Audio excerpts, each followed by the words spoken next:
Lapses in the country's prison facilities will be fixed in order to deter any future incidences, as witnessed in Kamiti maximum prison that saw 3 terror suspects escape, while thanking officers for mounting a massive search for the 3 escapees who were arrested in Muthui. Interior CS Dr. Fred Matiang'i said the officers who failed in their line of duty and the convicts would be charged. The mistakes that were committed here on Monday are unforgivable. I mean, it was a very frightening, horrific actually, to say the truth, the dereliction of duty on the part of some of us. And we have had a meeting with the officers. You know what His Excellency the President did yesterday in ensuring the changes were done. We now have a total of 9 officers in custody, and they're going to be charged in a court of law, and we will also charge these inmates afresh for trying to escape from here. Matiang'i further said that security had been heightened across the country, urging Kenyans to work with the police by reporting any suspicious individual or activity to the nearest police station.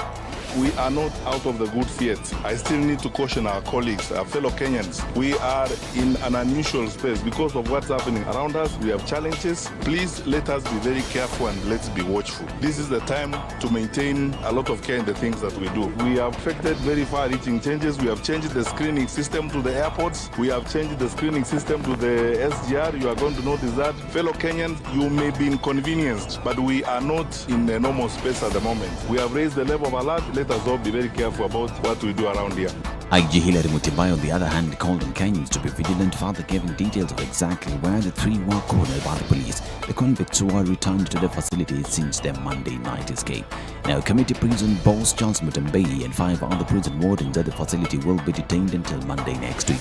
The court has allowed the police to hold them for a further 5 days as they complete investigations. They're accused of aiding terrorist escape from the facility. The prosecution had asked the court to allow them to hold them for 30 days, a request that was denied by their lawyers Dunstan Omari and Clifford Banter, who said it was prejudice. You know, the state is saying, what prejudice does the first respondent likely or is going to face? The greatest, the mother of all prejudice, 30 days. The application to detain him, 30 days. If that is not prejudice, then the state as normal, and the first respondent, having been a prison officer, never knew that prisoners are prejudiced. He's now learning lack of liberty for 30 days. It's no joke, and that is why we are determined to fight for his rights. There's massive prejudice. The notion being created here is that these people are being investigated for terrorism.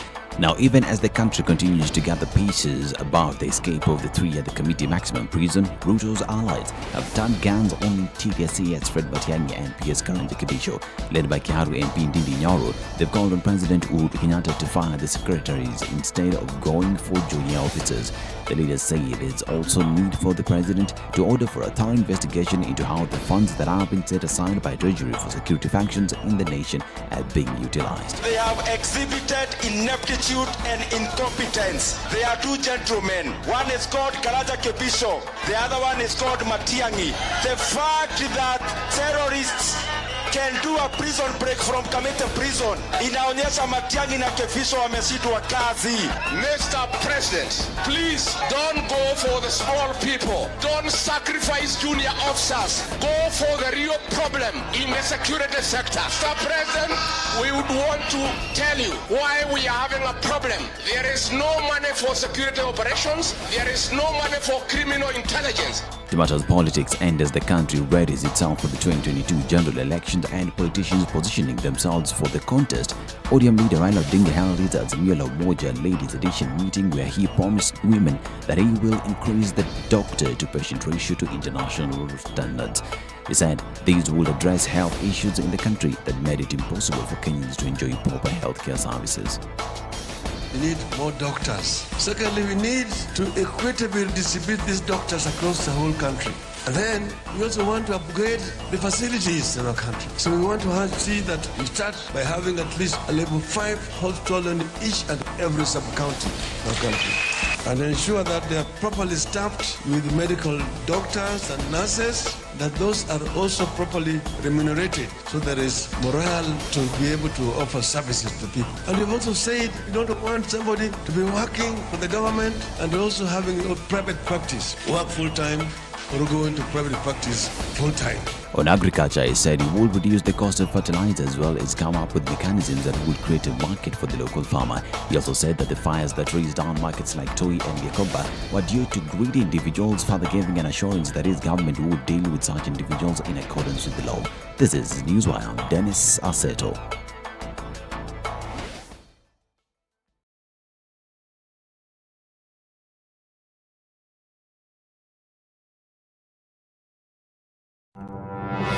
If I'm found guilty, there is no problem. I'm willing to serve. I have no problem. Jails are meant for human beings. They say a society gets the leadership it deserves. If you have a corrupt, crooked and rotten society like we have in Kenya, then of course they will get that kind of a leadership. I think the president should dissolve parliament. That's the best solution at this moment in time. Dissolve parliament. All of you go home. Yes, we all go home. How are we encouraging other people who might have new and creative ideas? Young people who are making money without any government help. They are just buying their own bundles. They are going on TikTok and making money. KRA is coming after them. I've been in parliament for 15 years. We have been unable to pass the gender law. And yet no presidential candidate is talking about it now. Because we are fake. The truth is, all the men refuse to vote for that law. What did Sonko do to Pumwani maternity hospital? Yeah, he with cleaned his it own up. money. Cleaned it with his own money. That was him as an individual. Yeah. And I did not say he was cleaning his own money. I was saying he cleaned it. Foot, mouth. Foot, mouth. Eric. Okay. The Situation Room, Kenya's biggest conversation.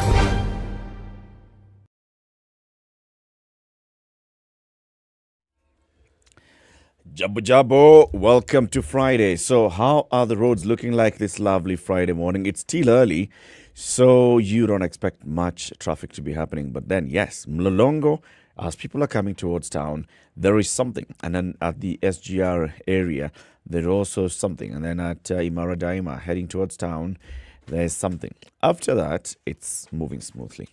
Thika Road is the other place, and let's look at it now.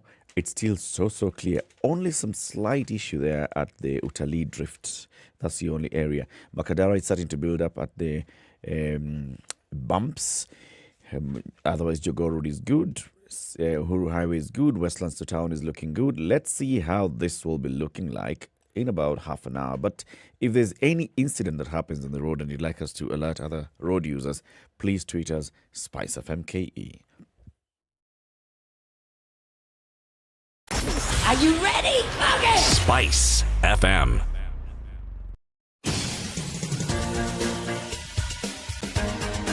This is The Situation Room, the home of hard-hitting political commentary and penetrating insights about the state of the nation. This is a talk radio experience like no other. The Situation Room, a place for hard truths, debates, and elevated conversations. The Situation Room, witty, political, engaging, deep, controversial. In the room, we have C.T. Muga, researcher, academic, seasoned political observer, a fountain of wisdom in these politically uncertain times. Ndu Okoh, Nigerian by birth, Kenyan by choice, communications expert, Pan-Africanist, a truth seeker and believer in people power, and Eric Latiff, agent provocateur, the man in the chair, seasoned journalist, news hound, a man who believes in punching up, not down.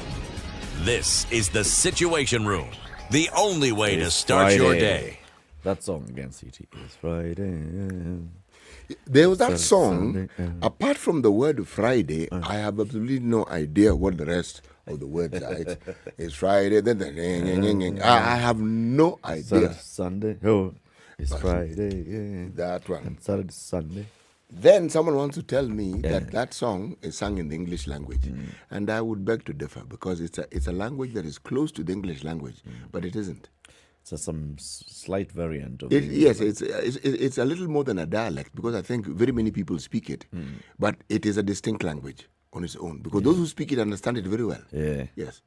But now when you put on your, should I call it English language ears, and you think you can understand it,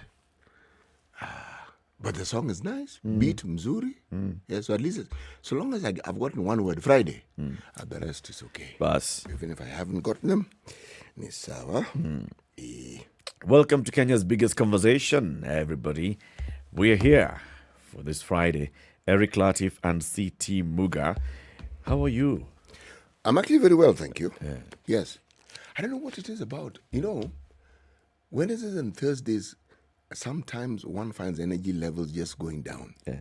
And then you get to Friday, and then there's a slight spark. Yeah. I think the spark arises from the knowledge that the week is at an end. Yeah. Yes. That's it. I think so. You feel energized. You feel, yes. There's an element of energy that wasn't quite there on Thursday and certainly wasn't there on Wednesday. This is something that we must look into in greater detail. So do you suppose that in countries such as Dubai, where the weekend is Friday and Saturday, so Thursday is how they feel? I think that is so. Because the fatigue is cumulative. Yeah? And also I've realized it also depends. That's why my weekends are quiet. If my weekends were hectic, I am tired from Monday. It won't matter. So I simply sort of like slug it through and try throughout the week. But if the weekend is quiet and restful, Monday is fine. In fact, I am energized. Tuesday it's good. Then the dip comes on Wednesday. Yeah, then Wednesday starts. Yes. Yeah, Wednesday starts. There's a group of young people who've sung a song about Monday to Friday. They have. Yeah. And they're associated with? Monday ni kazi. Tuesday ni kaa tu Monday. Wednesday sijali. Thursday nangoja Friday. Friday. La la la la la. And this is where we are. Friday. Ta la la la la la. Okay, welcome to the conversation. We'll have some interesting conversations today. Number one is there's something called microbial. Microbial. Yes. Yes. Now you'll tell us about that shortly. We will have a guest who will be joining us, a medical doctor, to talk about microbial resistance and all. And this is the week for microbial awareness. And he'll be here to tell us about all these things that we need to understand about microbial resistance. That's at 7 o'clock. At 8, we'll have two guests in the studio. There's a campaign that's being launched by some people, residents of Nairobi, concerned residents of Nairobi, who are saying, number one, as we are planning the city of Nairobi, as we are building the infrastructure, we need to create spaces for people to walk and for people to cycle. Are we seeing that? Now, they're saying, let's encourage a culture of cycling and physical exercise in Nairobi. And they'll be joining us. They want to have some festival this weekend to say, encourage people, just come out with your bikes. Let's ride around Nairobi. Oh. So you have to have a bike first? Bicycle. Yes, I get the not bicycle. The motor one. Yeah. Bicycle. Bicycle. I see. Yes. So they don't have a sponsor who is offering bicycles at a discount? They'll tell us. They probably will be having some people who will have bikes there, and you can come and just, hire the bike for a couple of hours. Like it happens in Karura Forest. Hire. Good thought. See, if you go to Karura, you just walk into Karura. There's a shed there. Friends of Karura have put up a shed with bikes. Come, hire a bike, 2 hours, go, come back, and bring the bike back. So you don't need really to own a bike to ride a bike. You just need to know how to ride a bike. Just need to know how to ride a bike. Yes, and then you can lease a bike. Yes. And ride the leased bike. Yes. Oh, good. So they'll tell us when they come to have this conversation with us at 8 o'clock what exactly they'll be doing and why. And do we have those plans? Let's begin with COVID-19 in numbers.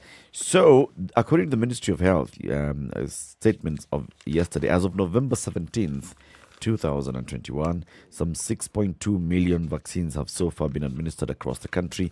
Of these, 3.9 were partially vaccinated, and those fully vaccinated are 2.3 million. With regards to COVID-19, 88 people have tested positive for the disease from a sample size of 4.6 thousand. Tested in 24 hours up to yesterday. The positivity rate stands at 1.9%. We now have total confirmed cases since the beginning of time in this country, 254,000, and the cumulative number of people who've died in the country from COVID-19, 5,325. you may know somebody who is in that statistic. And it's always a sad thing when you actually remember someone and you're like, okay, when you talk about COVID, we are actually talking about these people. So COVID vaccine is available. We have 10.14 million doses in the country. If you have already administered 6.2 million, then it means that 4.2 million doses are available. So please find out where the vaccination is happening. Go get a shot in the arm and let's protect ourselves from COVID-19. We're still waiting to hear whether the government is going to allow vaccination of teenagers. It's 6:15. We are live streaming the show on SpiceFM KE, YouTube, Facebook and Twitter. Are you online? Yes, I can see a number of people are.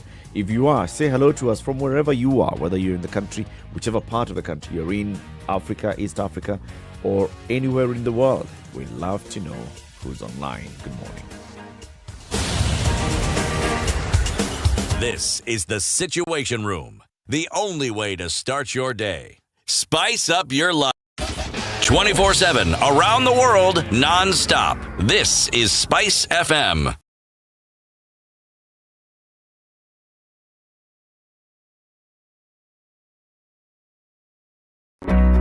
There are thousands of jobs in construction and real estate waiting just for you.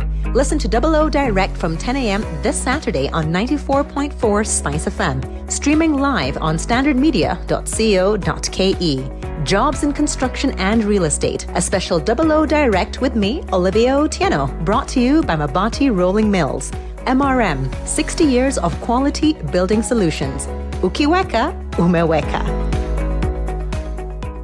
Okay, so the weather around the country around this time is the same for specific areas. So there are parts of this country that just know it's going to be a hot day. But then there are some parts of this country, like today, Nairobi is going to be a cloudy day at 26 degrees. Mombasa, sunny day at 32 degrees. Malindi is cloudy day at 31. Nyeri, clear skies at 26. Clear skies in Nakuru at 28. Kisumu, clear skies at 30. Eldoret, clear skies at 25. Kakamega, clear at 30. Kampala, cloudy at 29. Dar es Salaam, light rains at 32. Johannesburg, cloudy at 28. Kinshasa, clear skies at 33. Lagos, rain showers at 32. In China, it's currently sunny at 8 degrees. The temperatures are going to be dropping later on to 3 degrees. London, cloudy, will rise to 14 and lows of 11. New York, cloudy, 19. Highs and lows of 16, currently at 13. Paris, cloudy day at 11 and lows of 7. That's what's happening around the world.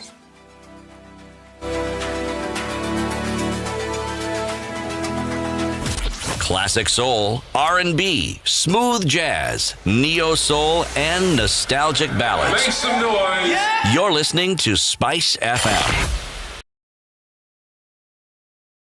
Mature, intelligent talk every morning. Spice up yourself.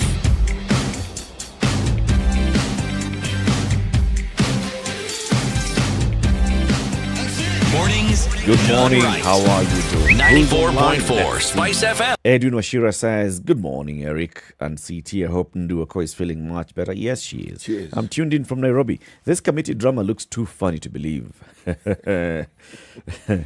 You watch a movie, Bwana. Stop trying to name a movie. See, they escaped. Yeah. See, they've been caught. What's the problem?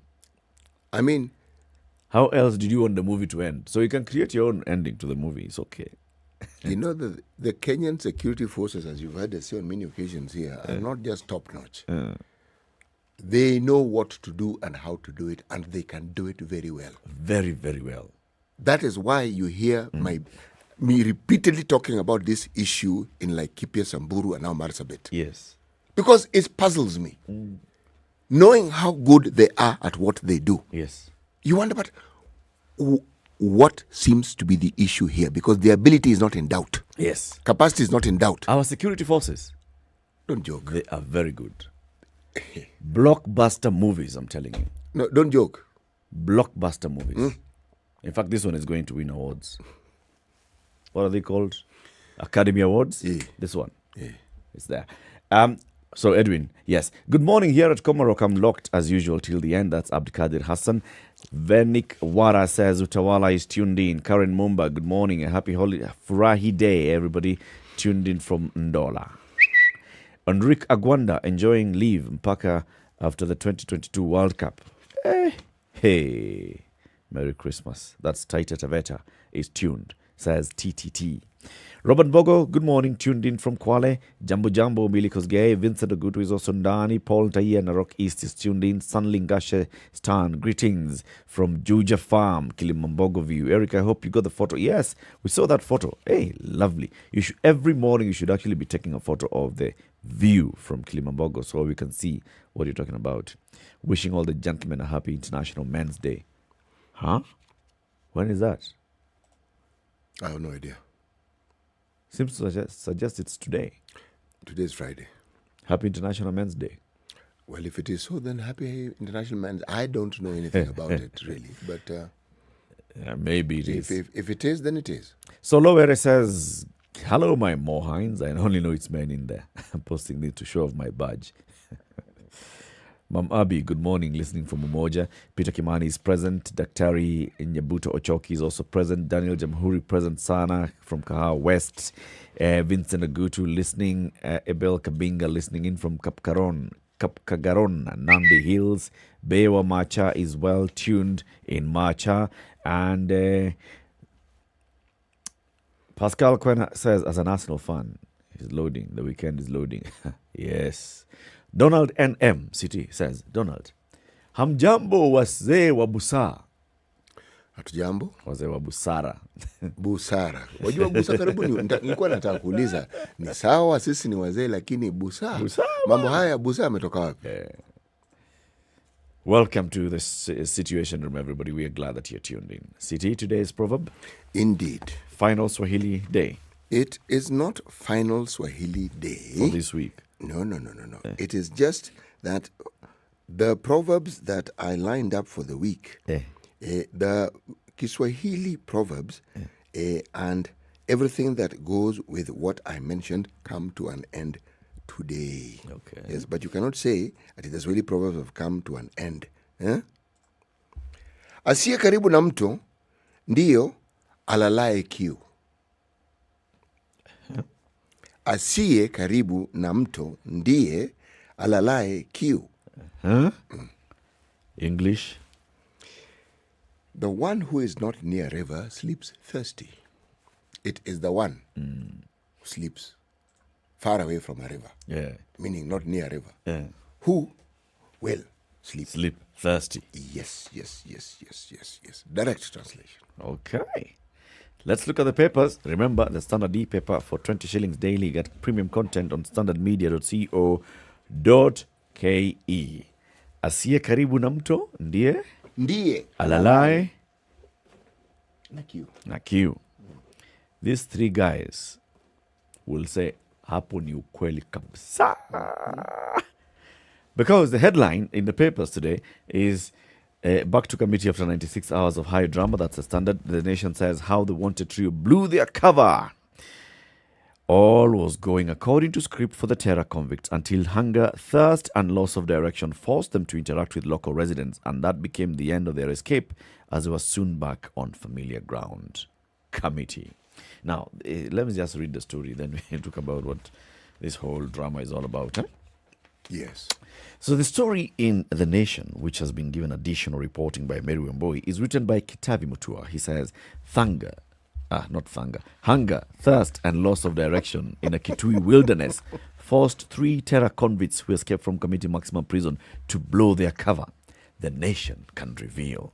Let us see how they are revealing this. Since their jailbreak on Sunday evening had gone well in the plan crafted by Musharraf Abdallah Ahulunga, a.k.a. Zakawi, a.k.a. Alex, a.k.a. Shukri, Muhammad Ali Abubakar, and Joseph Juma Odhiambo, a.k.a. Yusuf, from Kamiti in Kiambu County, they had managed to cross the expansive Machakos County into Kitui, and they were en route to Boni Forest in Lamu County, and eventually into Somalia. In fact, when they broke out of Kamiti on Sunday evening, they managed to get all the way to Kitui on the same night. Right. This is according to what Kitavi Muthui is telling us, investigations by the nation. Let's see what these investigations are revealing. On the first day of their short-lived freedom, the three casually walked into town undetected, finding their way to Kundakendo bus station in Kitui. So they went to Kitui on the same night that they allegedly escaped from prison, and they went to the bus station in Kitui, which is a public place, and they boarded a matatu. At around noon, they boarded a matatu called Changamsha, which is plying the Zombe and Dau Malalani route, and told the crew that they were heading to Malalani Market, the matatu's final destination. Malalani is 100 kilometers from Kitui town, in Kitui East constituency, near the border with Nariva County. It borders the South Kitui Game Reserve, which has been a hideout for terror suspects. Upon arrival at Malalani in the evening, they had supper at the market, public place again, without raising any suspicion, and they walked away to an unknown hideout. The following day, the fugitives appeared at the same market where they had had dinner, where they disembarked from Matatu. And they were in that evening, and they shopped and asked for directions to Garissa or Boni Forest in Lamu County. They did not ask for directions at Kamiti village. They knew where Machakos is. They crossed Machakos. They knew where Kitui is. They got into Kitui. They knew where Kundakendo bus station is. They did not ask anybody. They knew where Malalani was. They needed to go to Malalani. They boarded a matatu to Malalani. They went all the way to Malalani. They went to a market in the evening. They ate. Okay? Then they went and hid somewhere. The following day, they came and suddenly they did not know where they needed to go. Where is Garissa from here? Where is Boni Forest? Why would you say Boni Forest? Anyway, let's continue with these investigations by the nation. Residents say the three who looked exhausted, unkempt and thirsty bought milk, bottled water, bread and biscuits from local shops, and they paid in cash. One of them had swollen legs and was limping. They appeared confused and lost. They were asking how they can connect to Garissa or Tana River counties. This is according to a trader at the market who did not want to be named. Now, this is where my story begins. There's a witnesser in Malalani who is giving this story to allegedly the Nation reporter, but did not want to be named. And they're saying these people came and they appeared. Mention of Boni Forest to residents triggered instant suspicion. They bought their food and fled back to the bush, the trader said. So if there was suspicion that we've asked for Boni Forest, who sold them the food? How did they just take off? Go back into the bush? Eric, in all these sagas are continuing. Let me not interrupt it, because you're telling it well. There's one question, though, that I must ask. Yeah. May I? Yes. They clearly had money. Yes. Some good cash. They clearly had money. They had money. They were boarding matatus. They were buying food. They found a place to sleep. Yep. Anyway, carry on. So, but unknown to them, they had already blown their cover because residents immediately notified the police that three suspicious characters who resembled the ones being hunted had been spotted. Efforts to trace them on Wednesday proved futile as they disappeared into a thicket that is vast and uninhabited. It emerged that they had hidden during the day in the bushes and trekked at night to avoid being caught, but they lost their initial escape route that would have taken them directly to Hola Town in Tana River County, managing to get to Malalani about 300 kilometers from Kamiti. They had almost achieved their escape plan, but they ran out of luck and they were cornered by security agents. So yesterday in the morning, the three chaps emerged from the bush unaware that they were being pursued by security agents, and they decided to hire a border operator who took them to Wingemi near the Mwingi-Garissa highway. Upon reaching Wingemi, they decided to trek a distance of about 40 kilometers to get to Ukasi Market, where they hoped to connect to Garissa and flee to Boni Forest and eventually to Somalia. Now, please remember that residents of Malalani are on high alert. They've even alerted the police and the local chief, who already started hunting for them, but they come out of the bush and they board a boda, which takes them to Wingemi. That's where they also get to Ukasi. Trouble set in when one of them developed swollen legs and they couldn't continue with their journey. Meanwhile, a massive manhunt had been launched with all security agencies in the region, including chiefs, assistants, on high alert to calm the villages and prevent the terrorists from escaping. Security sources confided to the nation that all routes out of Kitui were blocked with officers drawn from the ATPU, the Anti-Terrorism Police Unit, backed by their anti-stock theft counterparts. The Kitui County Police Commander Lea Kitai says when we finally caught up with them, one of them, Joseph Juma Odhiambo, was too tired to flee and surrendered without much struggle. But the other two took off, prompting a chase that didn't last long. A security source confided to the nation that Odhiambo was found with 10,300 shillings in cash, which they intended to use as fare to Boni Forest, suggesting that they must have been helped to get to Kitui town. Upon frisking them, we found the terrorists had some cash. They also had few light clothes packed in a small gunny bag. They telephoned their security bosses, who arranged to have them collected from the bush, taken to Mungi police station. The rest we know. Helicopter leaves Nairobi, goes and brings them to Kamiti.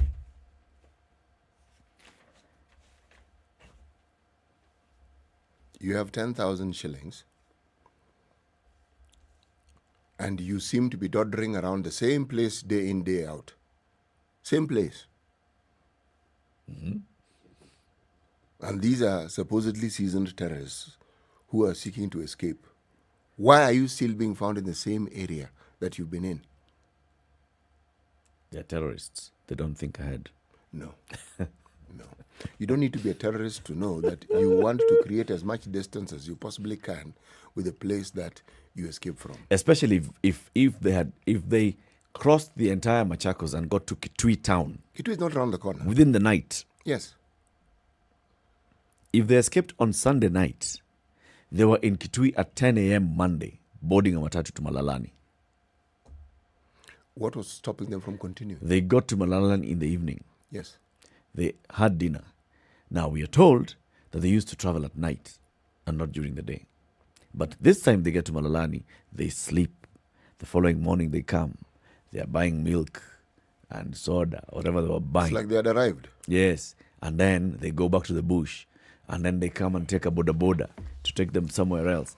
This story, now, the one thing that why I'm raising issues here is because both the stories in the Standard, in the Nation, and I'm sure the story as well in the Star, none of them is actually quoting somebody in Kitui saying, we saw them come. They bought the food here. None of them. It's sources. The story is single sourced from the security agents. None of this is quoting and telling us, yes, Mr. So-and-so who runs a shop or who does a small business or who is a boda operator or who is says they were together, says this is, let's hear the accounts of other people in this particular story saying, yes, we saw them, yes, they came, yes, they boarded, yes, this is what we did. No.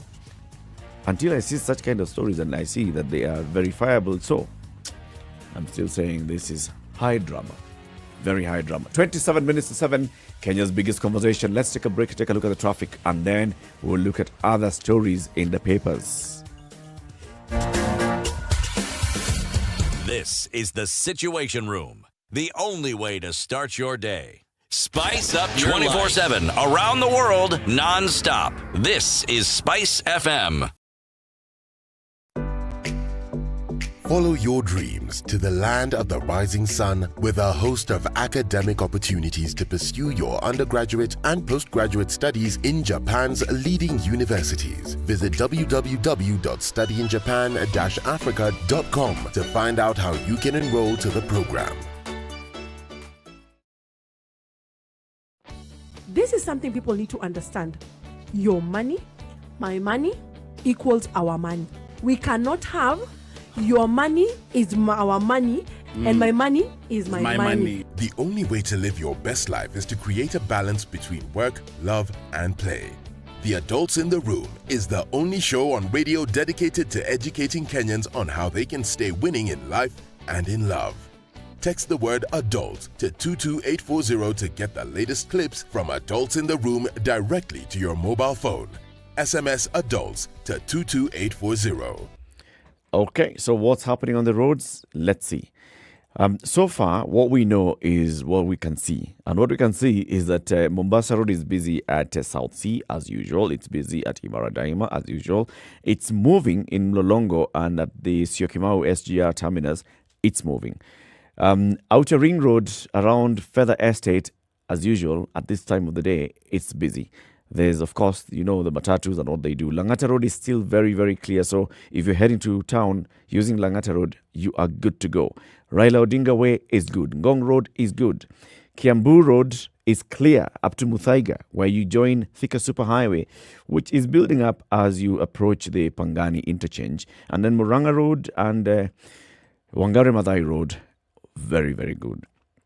Eastern Bypass, the usual spots, Mihango and is busy.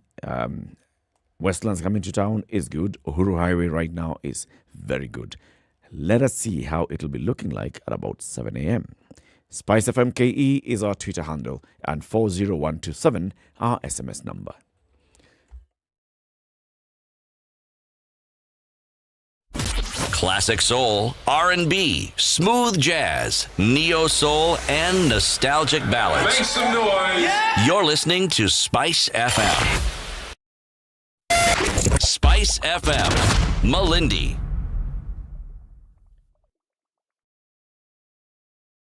Mature, intelligent talk every morning. Spice up yourself.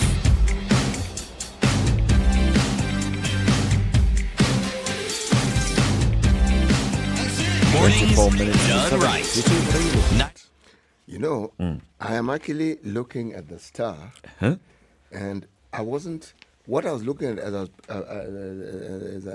pan through the pages, I'm marveling at just how much politics is on literally every single page. That's what I was marveling at. 2022. It's politics. It's county politics. It is regional politics. However, that having been said, okay, there's something, it's at the bottom of that page, hard times, they say, okay? Dry season to begin next month, weather experts. Dry season to begin. I am going to read this. This is of interest. Right. Experts have predicted the dry season will set in next month across Kenya. The forecast shows that current depressed rains will end early next month, except in pockets of Western Kenya, Rift Valley, and Central Kenya. The forecast was released by the Dagoretti Corner-based IGAD Climate Prediction and Application Center. The center also predicted that an unusually warm weather next month. Now, what I think and what I found interesting when I was looking at this is, so this is in addition to the drought that we are already experiencing, okay? Yeah. This is an article that is written by Mr. John Mushangi, okay? Now, John Mushangi is actually a science journalist. This is a man who's trained even at MIT, science journalism. So I would argue that he's somebody who knows what he's talking about. But the thing I find strange is, how do you marry the two? Prediction of dry weather coming next month. Dry weather, in my mind as a layman, equals drought. Already we have drought. Yes. Already we have 11 or is it 12 counties that are facing imminent danger. The danger didn't go away. Yes. It is still there. Yes. So now with the dry weather, what exactly are we going to expect? What basically we are saying is that these are the parts of the country that have been saying, light rain, forget it. So there are those counties that are suffering severe drought right now because the long rains failed. Didn't come. Now they are being told that the short rains are going to fail. And the other parts that had some semblance of some long rains that were able to produce some crop, they're being told you are also going to have a reduced rainfall. Yes. The short rains are actually going to be really short. So prepare yourselves for tough times ahead. Yes. This is what they call La Nina, isn't it? Yeah. So this dry spell is upon us. So meaning, in addition to the counties that are already facing the dry spell and facing drought, other counties in this country are also going to face. Which means the situation that we are in now is going to get predictably worse. Going to get worse. And we're heading into December. Yes. Okay. So, hard times ahead. That's a very, very, very tough one. So there's a story on page 24 of the Standard today. It has a photo. This is a lovely photo of the city of Nairobi. Heaps of uncollected garbage on Mfangano Street in the city center. A concrete flower pot that has been turned into a litter bin along Aga Khan Walk. And the story is, filthy Nairobi fast becoming an eyesore. Just no sooner had the new governor taken oath of office than a story like this emerges. The city center is fast becoming an eyesore due to piling trash. Litter bins that were strategically placed are now missing, and the few available ones are far between. Even for the few ones available, some are faulty. For instance, the story by Pemoy Ngeno says, between Aga Khan Walk and Moi Avenue, city dwellers have turned the concrete flower pots into garbage bins. A senior official in charge of solid waste management at City Hall told the Standard that there has been friction between road and environment dockets because some litter bins were removed during recarpeting and fixing of the walkways. But there's an ongoing design of new litter bins at one of our workshops to add more bins in town. We are hoping that they'll be ready soon. We have received several complaints and concerns from members of the public about the same, said this officer. He said they've partnered with private companies to provide modern bins that will allow for waste separation for easier sorting and collecting. Some streets, such as Mfangano and Dubois Street, have been turned into dump sites. Several people found dumping waste have been arrested. Every day, about 10 people are arraigned for the offence and will continue because we must bring sanity by all means. Officers have their own arrangement of ensuring that their wastes are properly carted out of town. In June, NMS, in conjunction with the Ministry of Environment, launched a campaign aimed at reducing waste dumping in the city. See these stories. Not only do I see them, I hear them. There is a department in the county called Inspectorate. In the days of the council, they were well known. Yes.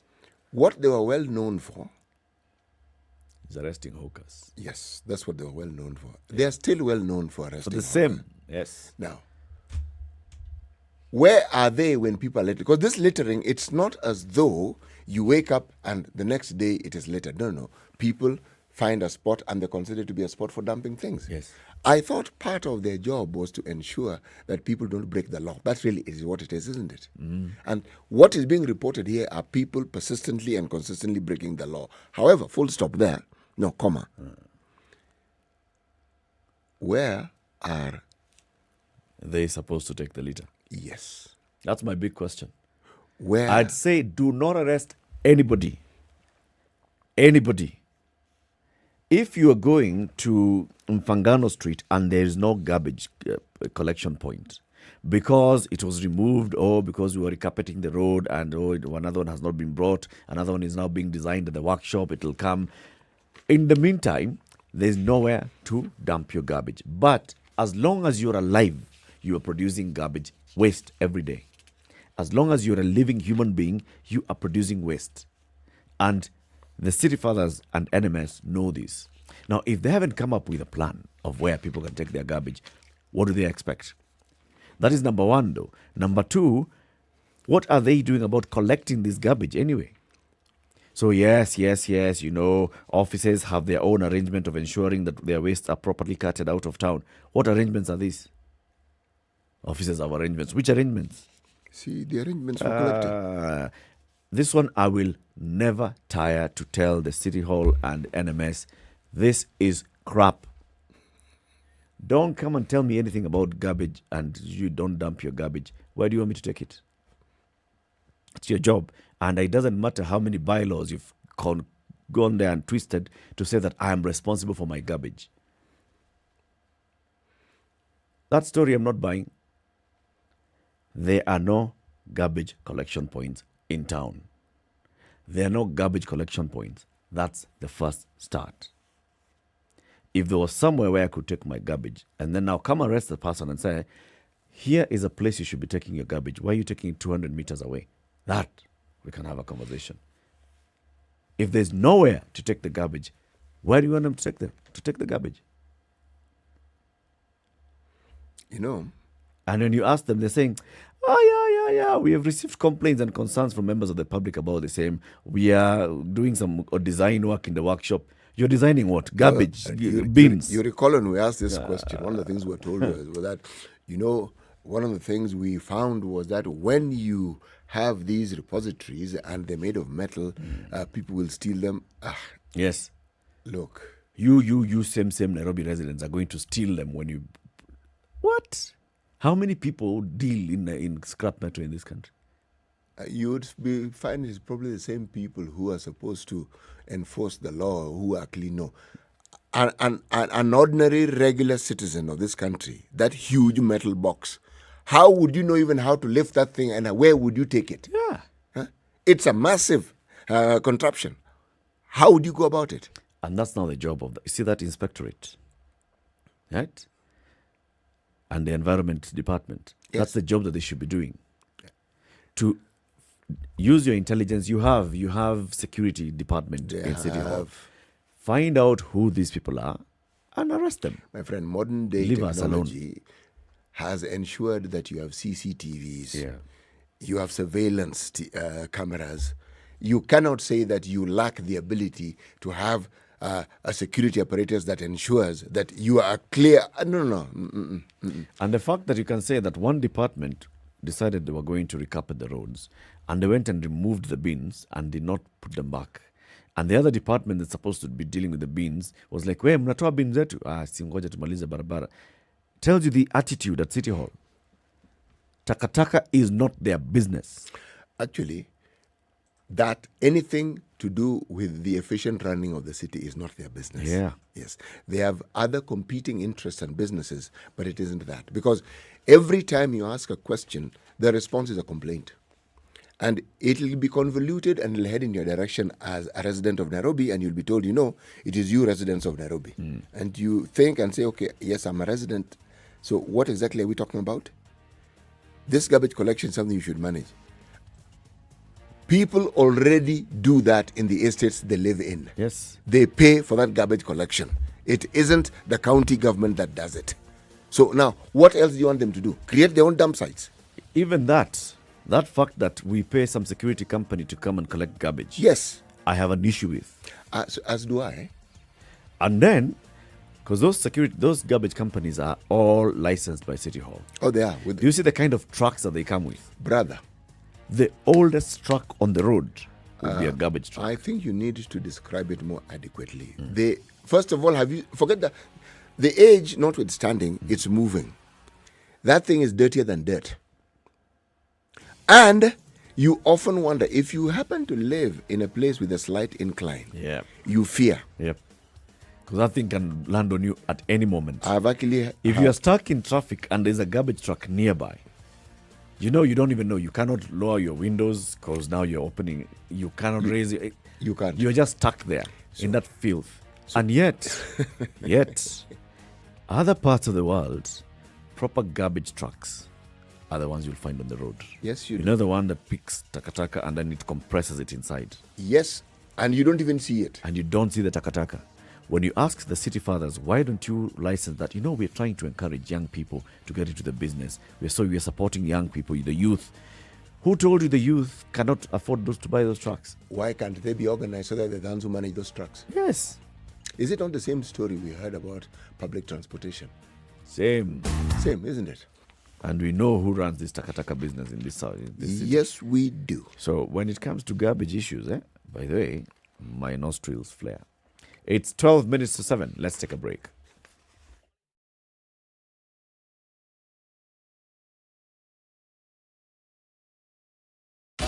(24/7) around the world, non-stop. This is Spice FM. What makes a man? I had an advertising job that was toxic. It was difficult. I'm not saying the people were toxic. I don't think anyone is inherently toxic. Don't ever let someone's perception of you become your reality. How do we navigate through career, family, and life? I was an average kid. I wasn't a poor student. Examining what defines a man. We derive our identity as men based on external factors, on things that people can be able to see. A space for men to open their experiences and more. Starting Thursday, 18th November on the Standard Digital YouTube and Facebook page. Hosted by Eric Latiff. Classic soul, R&B, smooth jazz, neo soul, and nostalgic ballads. Make some noise. You're listening to Spice FM. Mature, intelligent talk every morning. Spice up yourself. It's 11. I'm looking at something that is being referred to as a puzzle. This is a puzzle of money. 102 million shillings that was found in the account of a student. Huh? Yes, 102 million shillings that was found in the account of a student. There is a student by the name of Lester Nyamathira Njoroge, who is said to have had 102,654 and 24 Kenya shillings at the Cooperative Bank of Kenya. Okay, she had 5 other accounts. She says these monies were deposited into her account by a Belgian boyfriend. Okay. Now, the Asset Recovery Agency sought orders to freeze this bank account. Okay. Now, the DCI said, Madam, please come, explain to us so that we also understand. She has 5 other accounts. Yes, she has 5 other accounts total. And she's a student at the National Technical Training Institute. Right. And she's 21 years old. This Nairobi Technical. Yeah. Nairobi Technical Training, right? Nairobi. The one in what's that place? It's called it's not near railway. That one is Technical University. Yeah, it's yes, on the one side I'm of about. Yes, that one. So that's that's where she is. That's where she is. So she's a student there. She's a student. She has accounts with 102 million shillings. Kenya shillings. Yes. Okay, so go on, continue. So she says that what the agency was claiming these funds are illicit, and they were saying that it looks likely that this is a process of money laundering that's taking place. Yeah. Now, when she was called to come and explain this, the detectives, in fact, received a letter from Ndindi and Nadida advocates saying that the summons were vague. And they said, okay, fine, let's make them less vague. Tell your client to come again. Well, they were then told that she was out of the country. Okay? And the part of the letter they wrote indicate that our client, Felesta, is currently not in Kenya and in fact left the country on October 2nd, 2021. We don't have information when our client will be coming back. Now, since the agency did not receive any other communication regarding this, so they went ahead and developed this theory that this money coming into this account, a 21-year-old, a student, no known source of income. She's a student, okay. Boyfriend who deposits 25 million shillings into account, then again another 25 million shillings into.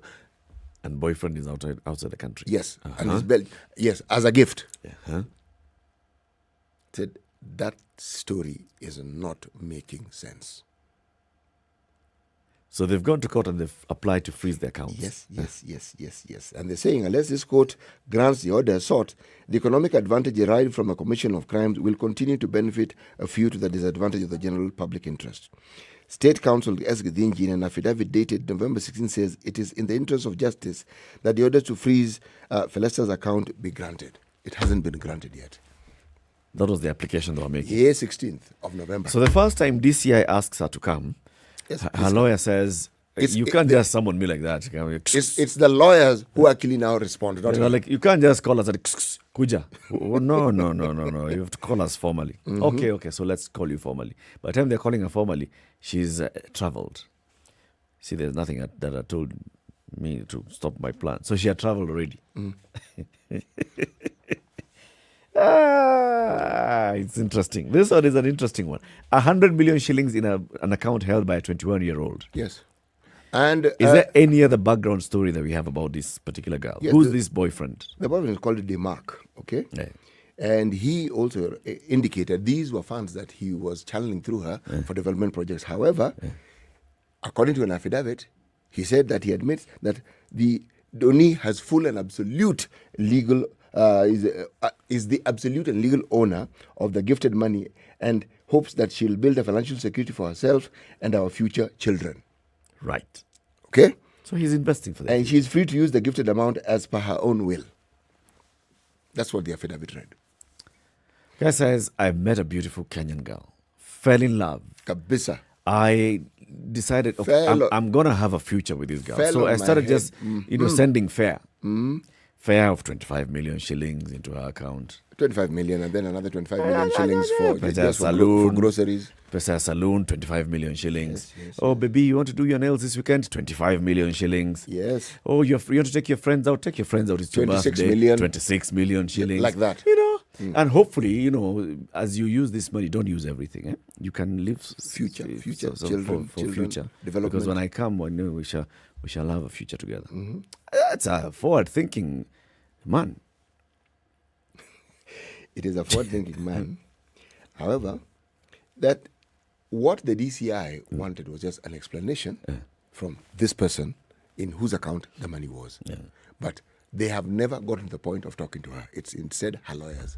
So a 21-year-old at this government institution already has lawyers representing her on such a matter. And it's the lawyers who are speaking. And when her presence is asked for, she's out of the country. Now you tell me. She's intelligent. Mm-hmm. Intelligent? She's intelligent. She's intelligent enough to know her rights and the law. She knows you as DCI can't just come and wait. No. You've got to do it formally. And because you're not doing it formally, because I have the capacity, I can hire some lawyers who will help me to deal with you. She knows her rights. Yes. And she travels frequently. Like now, she's going to do, a bit of, she wanted to do this. There's a new hairstyle, and the best salon is somewhere outside the country. So she's traveled there to just do her hair. She'll be back. You just wait. Prior to this account being opened, she didn't have an account with a cooperative bank. Uh-huh. It's when she opened the account that this money started coming in. Then opened other accounts. Okay. Now, what am I trying to say? The DCI were within their rights to say it's a bit iffy. Okay. You open an account and suddenly these huge amounts start coming in. Yes. They are within their rights. So what should be happening, City? I should open an account just because you open an account and you didn't have money. So even I should open an account and I should stay without money for a while. Since you've asked the question, the answer is yes. No. How can you just open an account and 25 million shillings just I met a the boyfriend account? And my boyfriend advised me, you know what, I want to send you a gift. And instead of doing that Western Union M-Pesa story, why don't you just open an account? Because the boyfriend is a forward-thinking man, remember? And he knows the best way to do this is through formal channels. I send you money, it says in the account, use what you need, the rest stays safely in a bank account. Eric. So my darling, go and open a bank account. Darling goes and opens a bank account. Then boyfriend darling sends darling girlfriend 25 million shillings as a gift per weekend. Yes. After some time, boyfriend darling sends the girlfriend darling some 26 million shillings. Yes. Pesa ya mafuta. Yes. What's the problem? Look, DCI asks darling to come and just explain. Because, wait, let me finish. Go on. Let me finish. Yes. This idea that when DCI calls you, it's for something nefarious.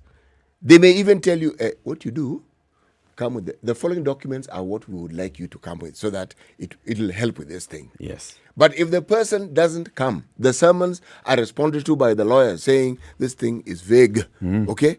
And the vagueness is not even explained. It's just that it is vague. Yes. So I'm left between, is this a reporting issue we're dealing with here? If the DCI does not follow procedure, DCI mezoea, the DCI is looking at you, you're a young child, so I'm going to harass you. But there's nowhere, Eric, but there's no That's why the lawyers are saying that your summonses are vague. Why are you calling me? I mean, it's not like a DCI can just wake up and say, City, come. Eric, come the forward. preliminary investigations by DCI, what brought this about? Remember, the bank has a duty to report. Of course. Okay, anytime shillings above 1 million shillings, you have to explain. It's a process. We know. Now, that's okay. However, it's okay. You as DCI, you have to follow procedure. The same way bank followed procedure. But there's no way it says DCI didn't follow procedure. The lawyer's response says the DCI is sending a vague letter. Don't just send vague letters and tell me come. Just because the lawyer tell says, me what you want so that I prepare myself so that I can come. Eric, what information are you seeking? Eric. Do you want to know my birthday? Do you want to know where I was yesterday? What do you want? Tell me exactly what you want so I can prepare myself and come. Msikuje kuniwestia time. See? That's it. You know, the fact that lawyers have written a letter does not mean that the DCI summons were vague. No. Well, that is their interpretation of the summons. Yeah, me, I'm going with the lawyer side. No, me, I'm not going with the lawyers. Sorry. The DCI have a job to do, and they are doing it. Okay. Do it properly. But there's nowhere in this article where it is indicated that they did not follow procedure. They should have then enforced the law. Good morning. It is 7 a.m.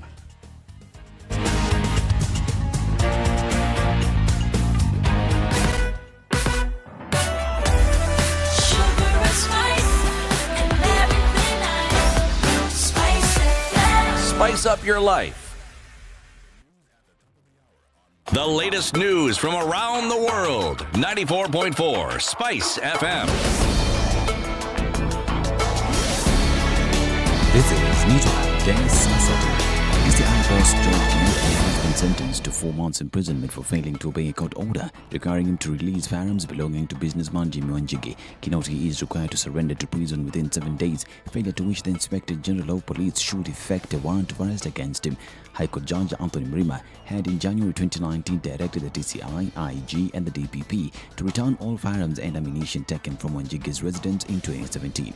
The sought firearms are 1 pistol, a Smith & Wesson, 1 Glock pistol and 1 assault rifle among others.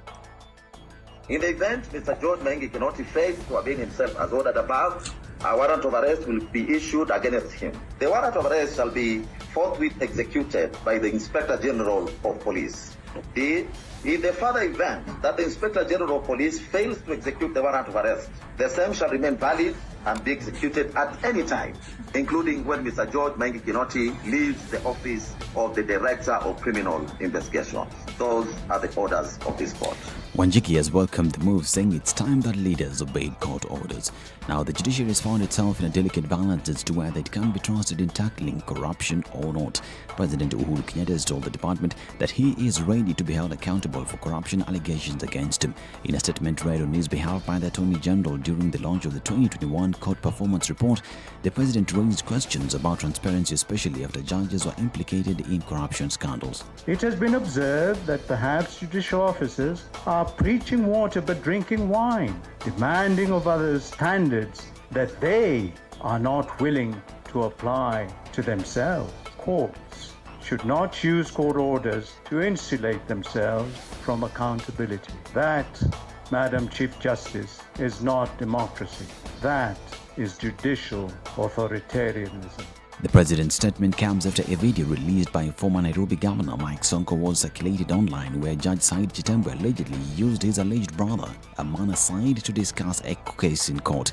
Already, the Chief Justice Martha Koome has said the Judicial Service Commission (JSC) will decide whether Judge Said Chitembe will be investigated and action will be taken following the allegations. Corruption or perception of corruption in the judiciary denies citizens the constitutional safeguard of impartiality and equality before the law. In effect, it tears the democratic fabric sewn together by the Constitution, thereby exposing our country to lawlessness, insecurity, and insurgencies.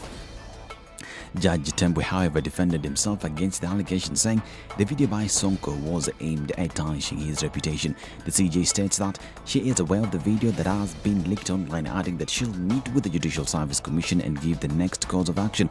Over the weekend, former Nairobi Governor Mike Sonko threw the internet into a frenzy by releasing a video footage exposing the rot in the judiciary. Judge Chitembe has since denied Sonko's allegations, saying it's a revenge attack. Now, hundreds of employees at KEMSA will lose their jobs. In a letter to the employees, KEMSA Chief Executive Officer Edward Njoroge informed them that those who will be fired are employees on contract after their term expire. Njoroge, however, said those whose contracts expire at the end of the year would be allowed to continue working. He said the move was in line with the ongoing performance appraisal of the authority, which is plagued by various corruption scandals.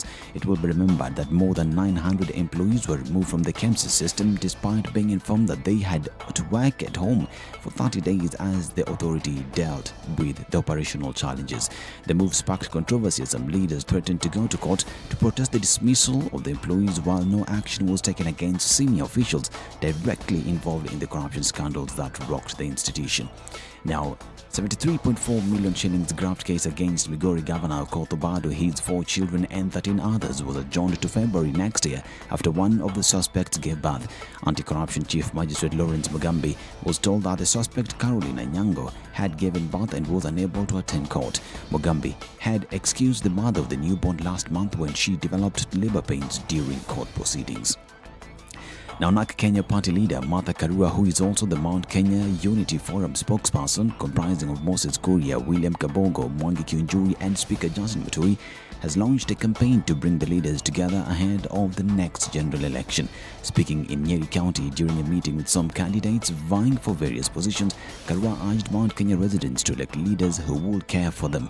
In addition, she denounced leaders who deceive people by using their money, while urging the residents to be careful when choosing those leaders. This comes as the Jubilee Party is also expected to launch campaigns in the Mount Kenya region to counter the notion that it has fizzled out.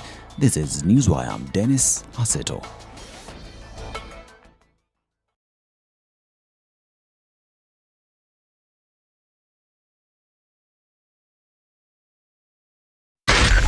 SpiceFM, Nakuru.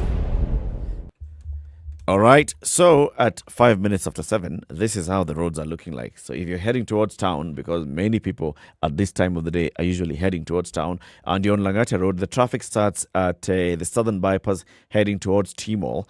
It clears off a little bit at Wilson Airport, and then it's smooth thereafter. Mombasa Road is busy at South Sea heading towards Nyayo Stadium roundabout, but it's only at South Sea up to Mohoho Avenue, and then it clears up later on. Makadara on Jogoo Road is busy. As you approach City Stadium roundabout, it's also busy. As you approach Landis Road, it also builds up there. More Thika Road, you know what happens, and this is the interchange between Kiambu Road, Thika Road and Muthaiga Road.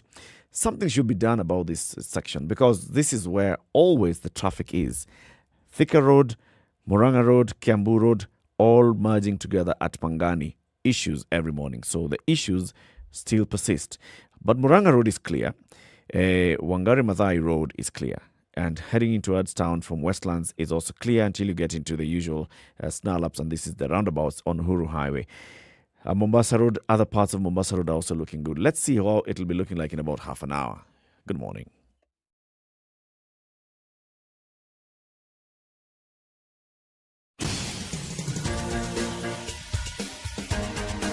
This is the Situation Room, the home of hard-hitting political commentary and penetrating insights about the state of the nation. This is a talk radio experience like no other. The Situation Room, a place for hard truths, debates, and elevated conversations. The Situation Room, witty, political, engaging, deep, controversial. In the room, we have C.T. Muga, researcher, academic, seasoned political observer, a fountain of wisdom in these politically uncertain times. Ndu Okoh, Nigerian by birth, Kenyan by choice, communications expert, Pan-Africanist, a truth seeker and believer in people power, and Eric Latiff, agent provocateur, the man in the chair, seasoned journalist, news hound, a man who believes in punching up, not down.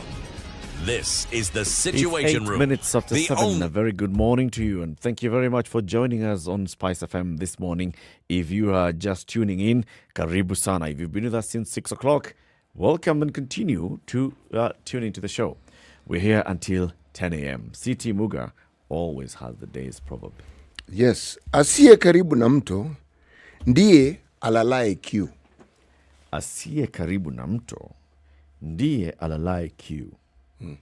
Kwanza kama ni teroristi ambaye amehepa kutoka Kamiti na ako karibu na Kitui na hakuna mtu hapo karibu, atasikia kiu, atajitokeza. Yes, na atashikwa na atarudishwa korokoroni kwa helikopta. Yes, akiwa blindfolded. Yes, ndio asijue anapelekwa Kamiti.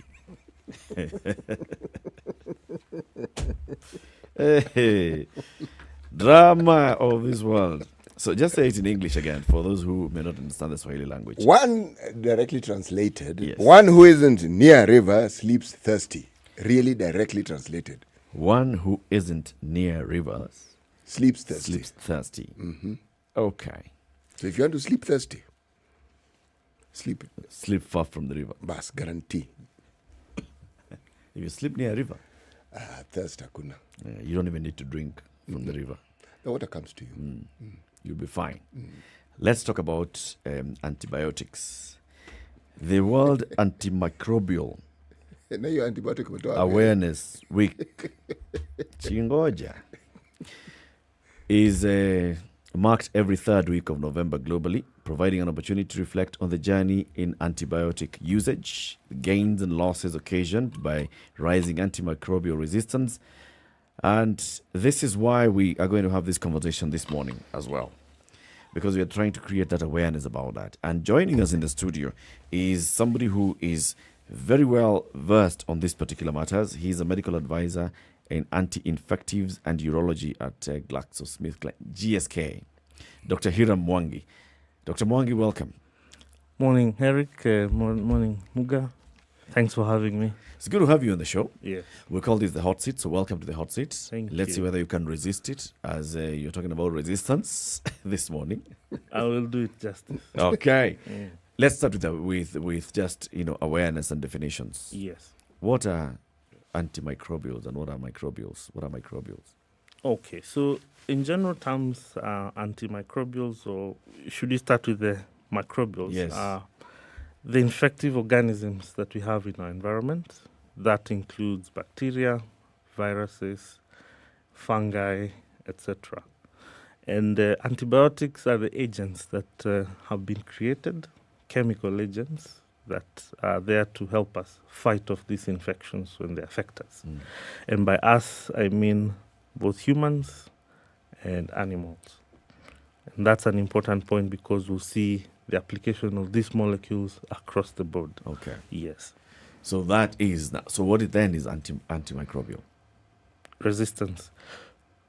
So antimicrobial resistance is a situation where those target microorganisms develop mechanisms by which they stop responding, or the chemical agents that we expose them to in order to clear those infections become ineffective against those microorganisms. So you find a situation where a simple infection that would previously be treated with a certain antibiotic or a certain antimicrobial agent becomes difficult to treat. So it takes more antibiotics to treat, longer durations, or sometimes even a combination of things for you to succeed in treating it. There are those who have said that a discussion such as this one was only made possible when penicillin was discovered. Yes, in actual fact, that's true. That was a very important time in medical history, and we call it modern medical history, where at some point penicillin was discovered in the late 20s. And around that time, infections were a very dicey situation to get into. And in fact, if you look at the statistics of World War, it would be easier to die of an infected injury than perhaps being on the battlefield. Yes. So it was quite a significant step in advancing, survivability from different infections, leave alone in war situations, even in the social setting where, infections would normally result in death. So upon that discovery, one of the key things that was raised by the people who made those discoveries, Alexander Fleming to be specific, is that he called out a risk that existed, that yes, we've discovered penicillin, but the risk here is that in time, this bacteria will learn how to defend themselves against these antibiotics. And if we don't use it appropriately, if we don't use it rationally, that's what's going to happen. And that's the exact situation we're in at the moment to some significant extent. Okay. So is it because of not using it appropriately, not using it properly? Is it because of the wrong application of the available antibiotics that then the microbials are becoming resistant? Yes, so there are a number of drivers, and I think you've more or less called them out. There's things to do with inappropriate antibiotic use, overuse of antibiotics, misuse of antibiotics, such as them being available over the counter for anybody to just request for them when they feel like they have an infection that needs it, while in most situations that's not the case. Also, using broad-spectrum antibiotics for situations where they really are not necessary or needful in application. So a combination of different factors driven by different players in the antibiotic situation. There's what clinicians do that can be classified as inappropriate. There's what industry does, and by industry here I mean the manufacturers of antibiotics, and that is not looking at the quality of antibiotics in the right way. And then there's also the use of antibiotics in agriculture, which can sometimes be quite unregulated and risky. And you see, we share an environment, and once this bacteria exposed to these antibiotics in the environment, they learn how to defend themselves and eventually get to us and cause us trouble. When you talk about antibiotics, Yes. there is a term that I have found puzzling. I don't fully understand it. Yes. And it's the word synthetic with reference to drugs. Okay. Okay? Yes. Now, you are in that space where people produce drugs. Yes. So, what is the benefit of drugs that are labeled synthetic, and what is the option that one has beyond the synthetic? Okay, synthetic in this case would be something that perhaps is not naturally produced by a living organism. For example, most antibiotics are or even just drug technology in general, you'll find that there's genetic technologies that are used. And we actually use bacteria, for example, to produce insulin. You generate and use the bacteria to produce insulin. Yeah. Yes. So such situations would be what you'd call more or less the opposite of what synthetic is. And then a synthetic situation is where now you combine different chemical compounds to come up with a unit that you would call a drug, for example. So it just doesn't apply to antibiotics. It goes beyond antibiotics. So essentially, anything that is a chemical concoction and isn't derived from a living organism, like say a plant, would fall into that category. It may fall into that category. The reason why I asked this, I was listening to BBC the other day, and one of the things that they said has come out of America when they're looking at COVID and the effects of it is a component of harm that was brought in because of COVID, and it was overdosing. That people ended up being, because of the confinement, people were self-medicating. Yep. In the process of self-medicating, they ended up taking drugs, bigger dosages than they wouldn't have if they had actually sought professional help or professional guidance. So now, when one talks about medication, and one of the drugs that was mentioned in passing when I was listening to this particular interview was a drug called fentanyl, okay? And what they were saying was some of these drugs that fall in the broad category of opioids is that they are actually 5 times, up to even 5, even more powerful than the actual drugs that are offered as medication. So if someone takes it and doesn't know exactly how to use it, you will actually overdose without knowing that you're overdosing. Now, let me explain why I brought in the discussion of synthetics. Now, if we are talking about a provision of health care through medication that makes your life better, is there adequate education to ensure that people understand the dangers that are presented by these very, very same drugs that are supposed to actually make their lives better? Well, that's a definite issue for sure. You know, in terms of public knowledge. Yes. It's not at the level where it ought to be, and this presents different challenges in different situations. So I'll look at a situation of, say, acute care, and then I'll go on to discuss something about chronic care. So when you don't understand, for example, what an antibiotic is meant to do, meant to treat, how it's supposed to be taken, the discipline behind the consumption of these drugs, then you're at very high risk of doing things wrong, especially when you don't get good guidance from your healthcare providers. And with, like in our setting, you find that it's very easy and possible for someone to walk up to a pharmacy, ask for medication, and just take it home with him. And yes, there's an element of guidance, but you're also offering it to someone who you assume understands what is supposed to happen. So that is in the acute care setting and maybe with application to antibiotics. Now, if you go on to chronic care, for example, if you go to hypertension, just as an example for the discussion, you find that people do not understand the disease process well enough to understand what the drug comes in to do, how long they're meant to take it for, and some of the side effects they can expect, some of the safety issues they ought to expect, and also what they need to look out for and maybe inform the healthcare provider.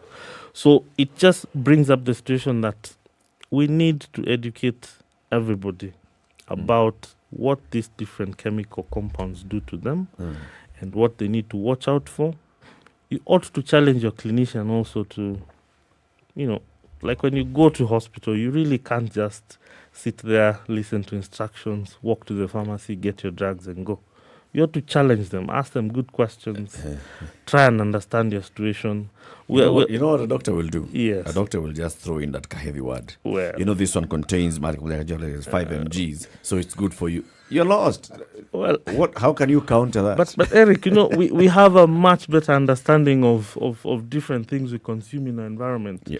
No, I mean, people know the ingredients in their bread, when you come across in their alcohol, but they don't want to put effort behind understanding the medication. If you come across somebody who is willing to share information, in fact, you don't even need to ask. So they'll take you through, okay, so tell me what you're feeling like. Have you experience this and the other? So I'm suspecting this. Let's go into this regimen. I'm going to give you this. This contains this and the other. They'll take you through it. And you can ask questions. Yes.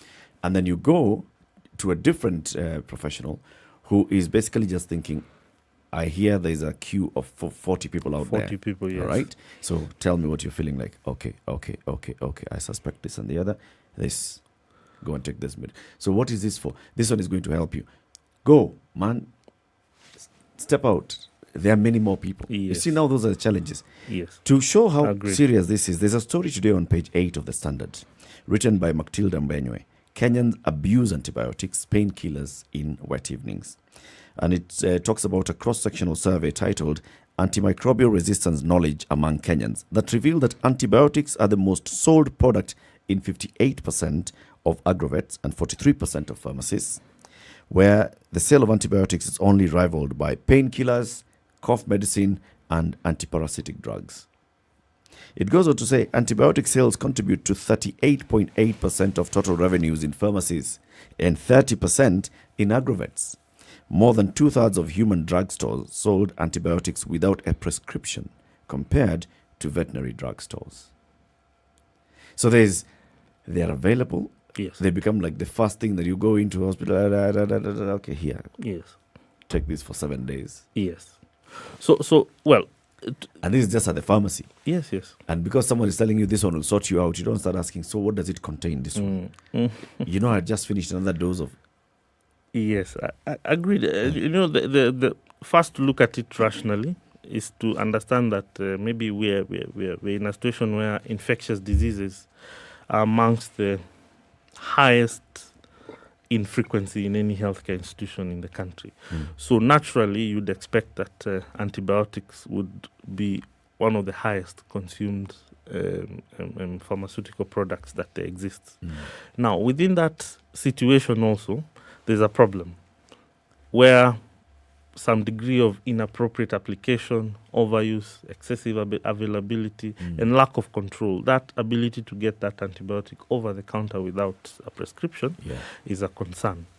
The article you mentioned also includes agrovets. Yep. And agrovets now speak about animal health. 70% of antibiotics produced in the world are consumed in agriculture, and that is in animal health. So be it fish farming, dairy farming, poultry farming. If you want to accelerate your timing from chick to plate, from 100 days to, around 42 days, antibiotics can accelerate that process.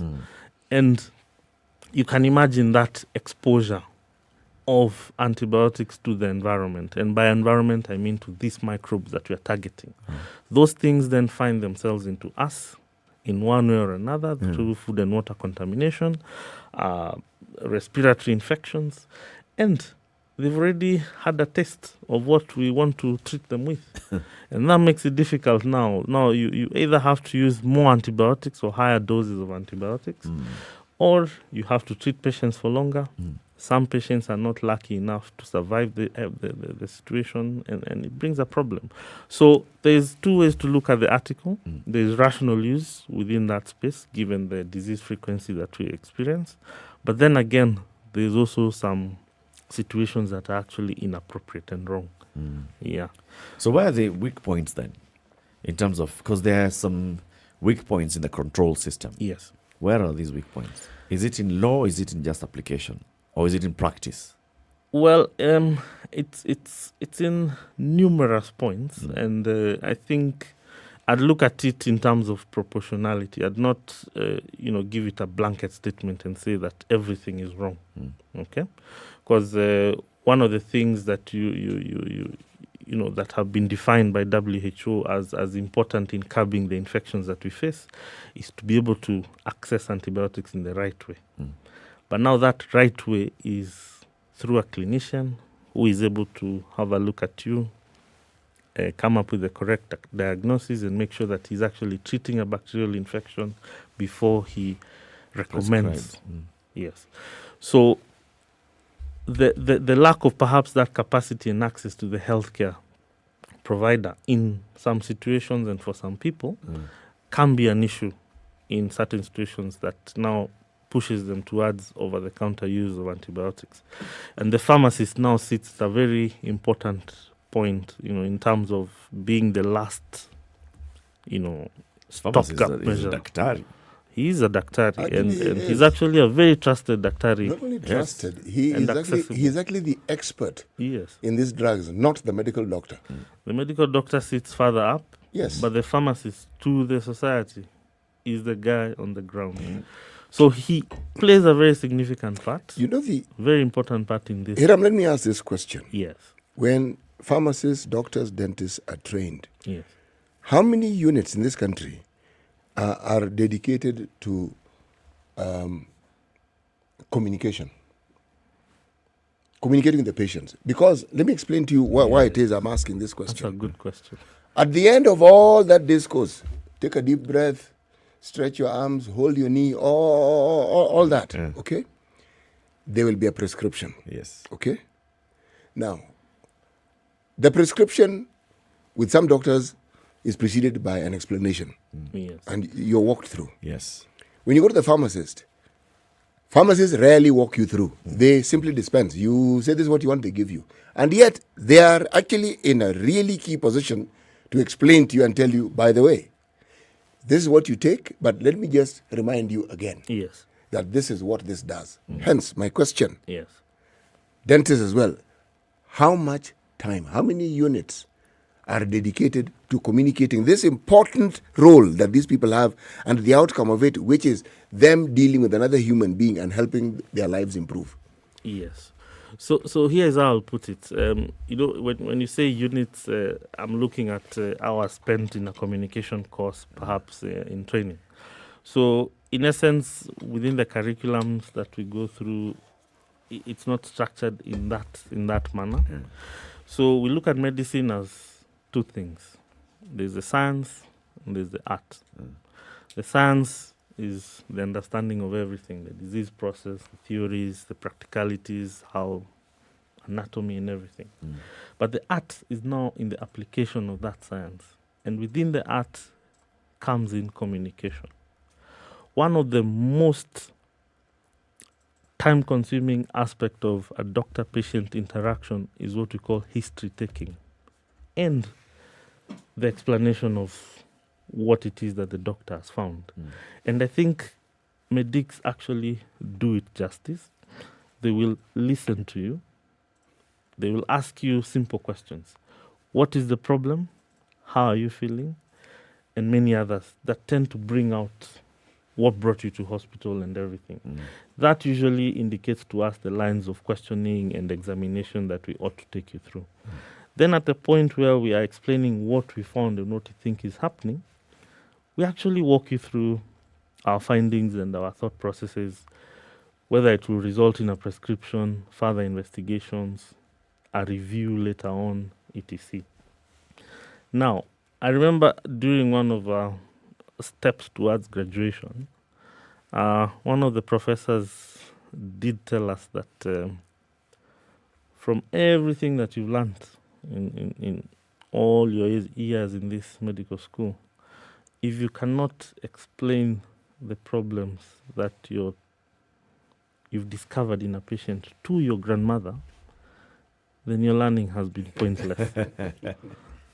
So you can imagine. So communication forms a fundamental part of medical learning and practice. It is not broken down into units as you put it, but it is a basic tenet in what we do on a day-to-day. Let's take a break, City, and then we can continue the conversation shortly after this. It's 7:30. This is Kenya's biggest conversation, The Situation Room, on SpiceFM and online, SpiceFM KE, YouTube, Facebook, and Twitter. Our guest this morning is Dr. Hiram Mwangi. He is a medical advisor on anti-infectives and urology at GSK. We're talking about antibiotics, antimicrobial. This is the World Antimicrobial Awareness Week. And there's a lot that we all need to understand about the antibiotics and the effect that they have on our body when they are fighting the disease and if we misuse or overuse them. That's the conversation. We'll be continuing it shortly. Let's first take this break and take a look at the traffic. I see this traffic now building up on various parts, in various parts of the city. So I'll be telling you shortly about them.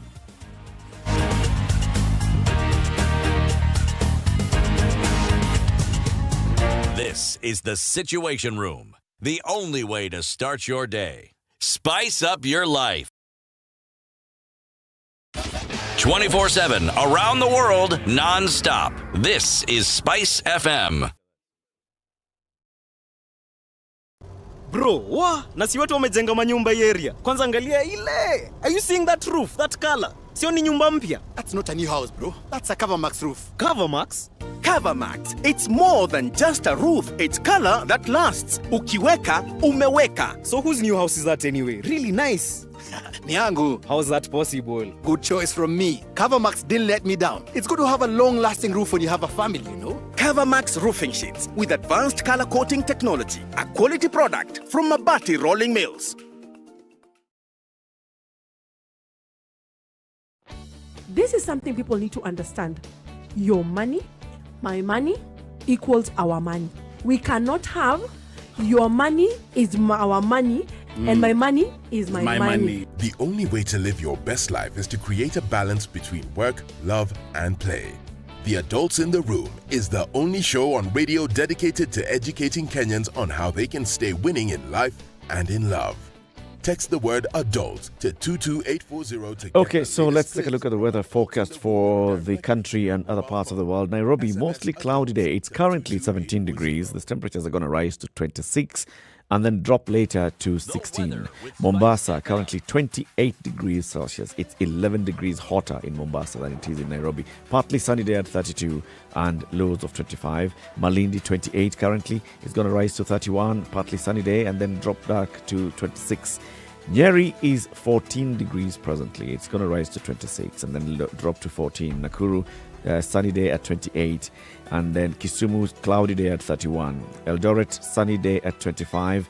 And Kakamega, cloudy day at 30. Kampala, sunny day at 29 and lows of 18. Johannesburg, South Africa, mostly cloudy day at 28. Lagos, Nigeria, rain showers expected at 32. Dar es Salaam, light rain at 32, dropping to 24. Kinshasa, DRC, cloudy day at 33 and dropping to 23.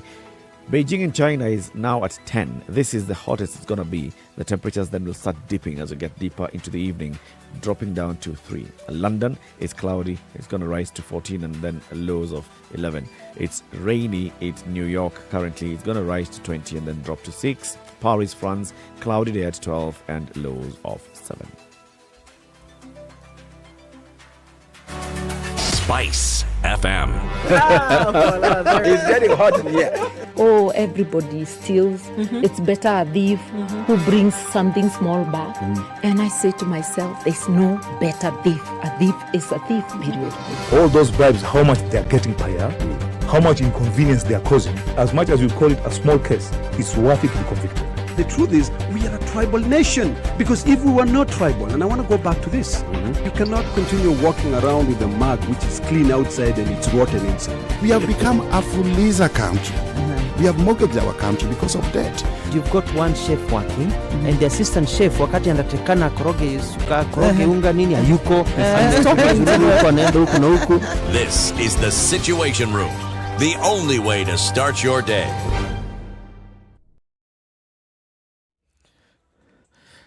Someone says that traffic is building up on Dennis Preet Road as you head towards town. So if you can get alternative routes, and there are many alternative routes to Dennis Preet, please try and use them. If we look at other parts, Langata Road is, yes, backing up as you approach T-Mall, but it starts way beyond the southern bypass into Onyonka, into the junction to the former Shell and BP. It comes all the way into T-Mall, and then it clears as you approach University Way. No, not University Way, but Uhuru Park, Uhuru Highway. What am I saying? This is Aerodrome Road is clear. Lusaka Road Junction is clear. This is Nyayo Stadium. But South Sea heading towards Nyayo Stadium is very, very busy at this point. Kiambu Road heading towards town is busy as it's Thika Road, and it all comes up to Muthui going to the Pangani interchange. After that, Muranga Road is clear. Wangari Maathai Road is clear. We know Jogoo Road has been busy all morning. Yes, it is now backing up even at City Stadium roundabout as you head towards town. And then Landis Road roundabout is also busy. Eastern Bypass is busy at the usual point, and this is Mihango. And then at the junction into Mombasa Road, North Airport Road is also quite busy. Anything that we ought to talk about, please let us know so we can alert everybody else on SpiceFM KE.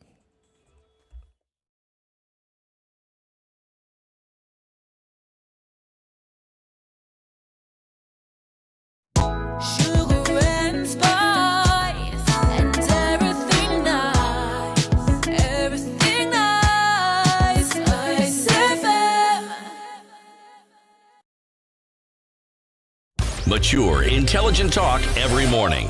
Spice up yourself.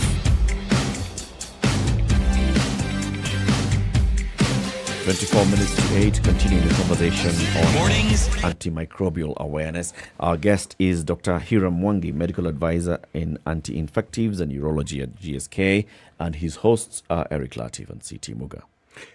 The question I wanted to ask was actually twofold. One, remember the question of communication. You see, when someone is trained in any field and they are then unleashed onto to the unsuspecting public, they're usually very enthusiastic and they want to follow the rules as they are written. Over time, textbook. Kabisa. Over time, they acquire habits that are drawn from the practice. Now, it's at the point when they acquire these habits, when they now feel and think that they're actually experts and don't need anyone to tell them anything, that they probably need to be retrained so that they remember where it is they started. Now, why does this become an issue? When you have a situation such as the one we've had with COVID, where it is something that is strange to everybody, people who are trained in medical care, the pharmaceutical, everybody doesn't understand this disease fully, and yet they're trying to manage it. So now, they are the weapons we've been using on diseases. They are the antibiotics we've been using. They are all these things that we've been using. And then throw in every other thing that masquerades as a healthcare product comes into play because we do not know. Dr. Hiram. Yes. With all the training and all the understanding that people have, Yes. Look at the COVID situation, look at the treatment process, look at the application of antibiotics into it. The dangers we've heard that have been posed, the problems that are brought about by ignorance. Tell us about it. Well, COVID-19, I think, is one of those moments that, help us reflect, although it doesn't give you the luxury of time to think through things and reflect. One of the reasons why it's such a dangerous situation is because we don't have a specific solution to it. And I'm going to very directly compare it to the situation we face with antibiotic resistance. Imagine if the bacterial infections we're able to treat today, we are not able to treat tonsillitis, pneumonia, diarrheal disease, just because these bugs don't respond. That is what COVID has brought to the fore. Okay? Now, if you look at the clinical situation around COVID, I think the information and the data around COVID-19 and the different approaches to care for different patient profiles. By patient profiles, I mean how people present. Some with mild disease, some with moderate disease, some with what we call comorbidities. It's getting clarified over time. We understand who gets to experience the disease worse. We understand who needs different kinds of levels of care, from outpatient management or home-based care, in-hospital management, and even more intense forms of support within hospital. The key problem for me at the moment, and what concerns me the most within COVID-19 management practice, both with certain clinicians and also with patient expectations, is the use of antibiotics in COVID-19. You find that there's data out there that looked at more than 3,500 patients who had COVID-19, and what they were trying to establish is what kind of treatments were they on in terms of antibiotics. More than 72% of those patients had been put on an antibiotic. Of those 72%, or within that population, only about 6.9 or 7% of them required the antibiotic. So a lot of that antibiotic application was inappropriate. So the antibiotic was being used in the treatment of COVID as an add-on treatment to the process. It's a concept we're calling the just-in-case use of antibiotics. Yeah. By just in case, I mean you don't I know you have COVID. It is a viral infection. But just in case. Possibly there could be a bacterial infection somewhere. We'll throw in something. Because with viruses, there is no cure. Yes. Swahili puts it better. Yaenda ikawa. Yeah, just in case. So there could be a bacterial infection in the background that I'll just throw in this antibiotic for. But I've not verified whether that exists. I've not done the right assessments and investigations. Yes, we know that sometimes viral infections precede bacterial infections at a rate of 95 to 5 to 10% of situations. You will start with a virus, then it will become secondarily infected. However, to actually be an appropriate antibiotic user, you ought to actually do it right. Don't take shortcuts. Don't use the just-in-case situation. So that accelerates antimicrobial resistance. And like I said at the beginning, imagine if we get to a point where we can't treat these things anymore. You know what I find? You run away from this world. Something like COVID, which is still confusing the healthcare world. One hears of stories that we went beyond antibiotics and got into antiretrovirals. Now, what antiretrovirals do is known. How they go about their business is known, because HIV is also a virus. Yes. Now, when you find yourself in a situation such as the one that COVID has provided, the just-in-case rule, does it then not acquire greater license? Well, it has. Okay. Which is... I was about to argue that. I mean, you don't know what you're facing.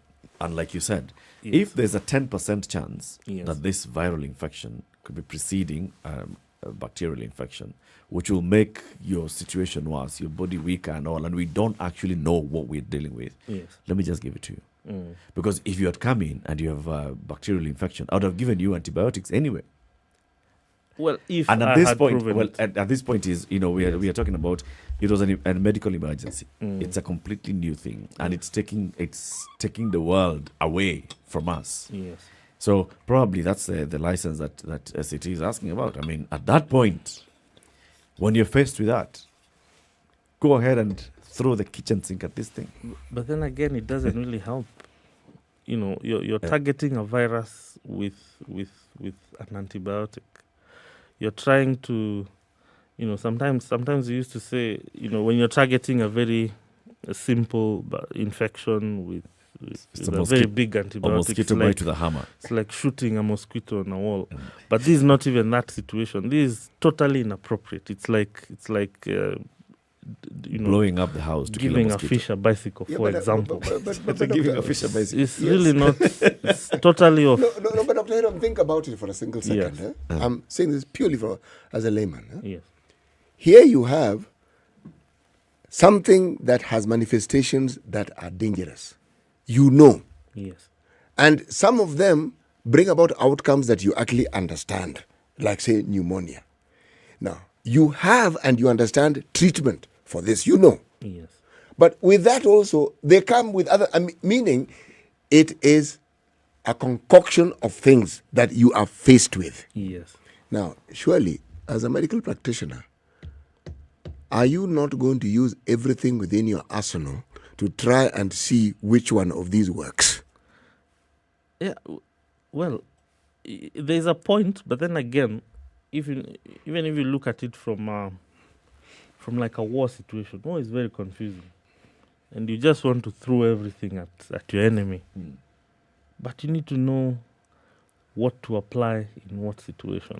True. That's why you have to be very, very sharp in That's what why you're you doing. have strategists, people who are experts in war. Exactly. Now, in this particular war, yes, it's the medical yes, doctors and the pharmacists yes, who are the experts. Yes.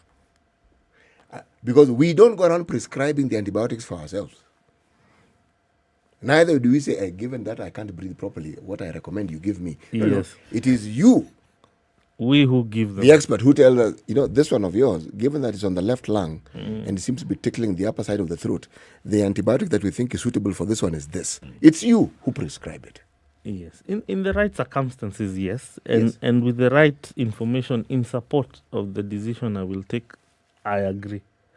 But people sometimes take that information, misinterpret it, go get a positive COVID test, say, in a hospital. Yeah. They're not severe enough, so they're released back home for home-based care. And the right measures and advice is given to them. But what they end up doing is, I think I might think of adding something else to myself. Or so-and-so says. Or so-and-so says. This. Of course, Dr. Google doesn't help in this situation. He Dr. Google provides doesn't information. help at all. And people use that information. Much as you may judge it from a different perspective, the interpretation out there is very, very confusing. So they end up going after so many different things. You find someone with 39 different things they're taking for what they're going through. But those things are not effective. And they're not going to help them. They're just worsening a problem. It's inappropriate use of medical therapy. And I think for healthcare providers, with evidence building up on a day-to-day basis, we're understanding the situation more and more, and the outcomes are actually getting better and better as we go. But there's one aspect of healthcare that unfortunately has had to come under fire. Yes. The commercial aspect of it. Because there are those who argue that those in that space have taken advantage of it because people know that their lives are in danger and they don't really know what to do. They've used the knowledge they have to know that this thing won't kill this person, but it will definitely cost more. Yes. Because COVID and the treatment of it is one of the most expensive things we've actually experienced in this century. It can be, yes. Yes. Can be, Dr. It can be when things get rough, yes. You see, where the problem arises is we're coming from a background where already healthcare provision has been under fire as being extremely expensive, especially private healthcare. So now you throw in COVID and the costs that have been attached to it or related to it, especially when somebody has passed away and there's a lingering cost that still has to be settled. And if you look at it, it is more to do with what was provided for you from the pharmaceutical space and which was prescribed by experts. Now, the communication I was talking about earlier, yes. Now, do you see where it comes in and where it's important? Yes, it is. Because if all these things are explained to the patients, their relatives, and they have an understanding and options provided, yes, the discussion would still be there in some cases, but it will be infinitely lessened. I want to also add on to that the issue of the controls that we have in place. So, for instance, if a majority of the antibiotics that are being sold in the market are being sold over the counter at pharmacies. It means that somebody is going and saying, I'm feeling this and the other, and the pharmacy, the one person wearing a kabuti on the other side of the shelf, of the counter, just tells you, so this is what you need to take and this. Now the question is, does everybody who work in a pharmacy have the qualifications of being a pharmacist to that degree of prescribing and dispensing? Is that what we have? And then what controls are there in law on how you, that entire process of walking until the point where you receive your medicine, you walk out? What are the controls in place? Eric, can I just add something before Dr. Hiram tries to? Yes. There is the pharmacist, there's the farm tech.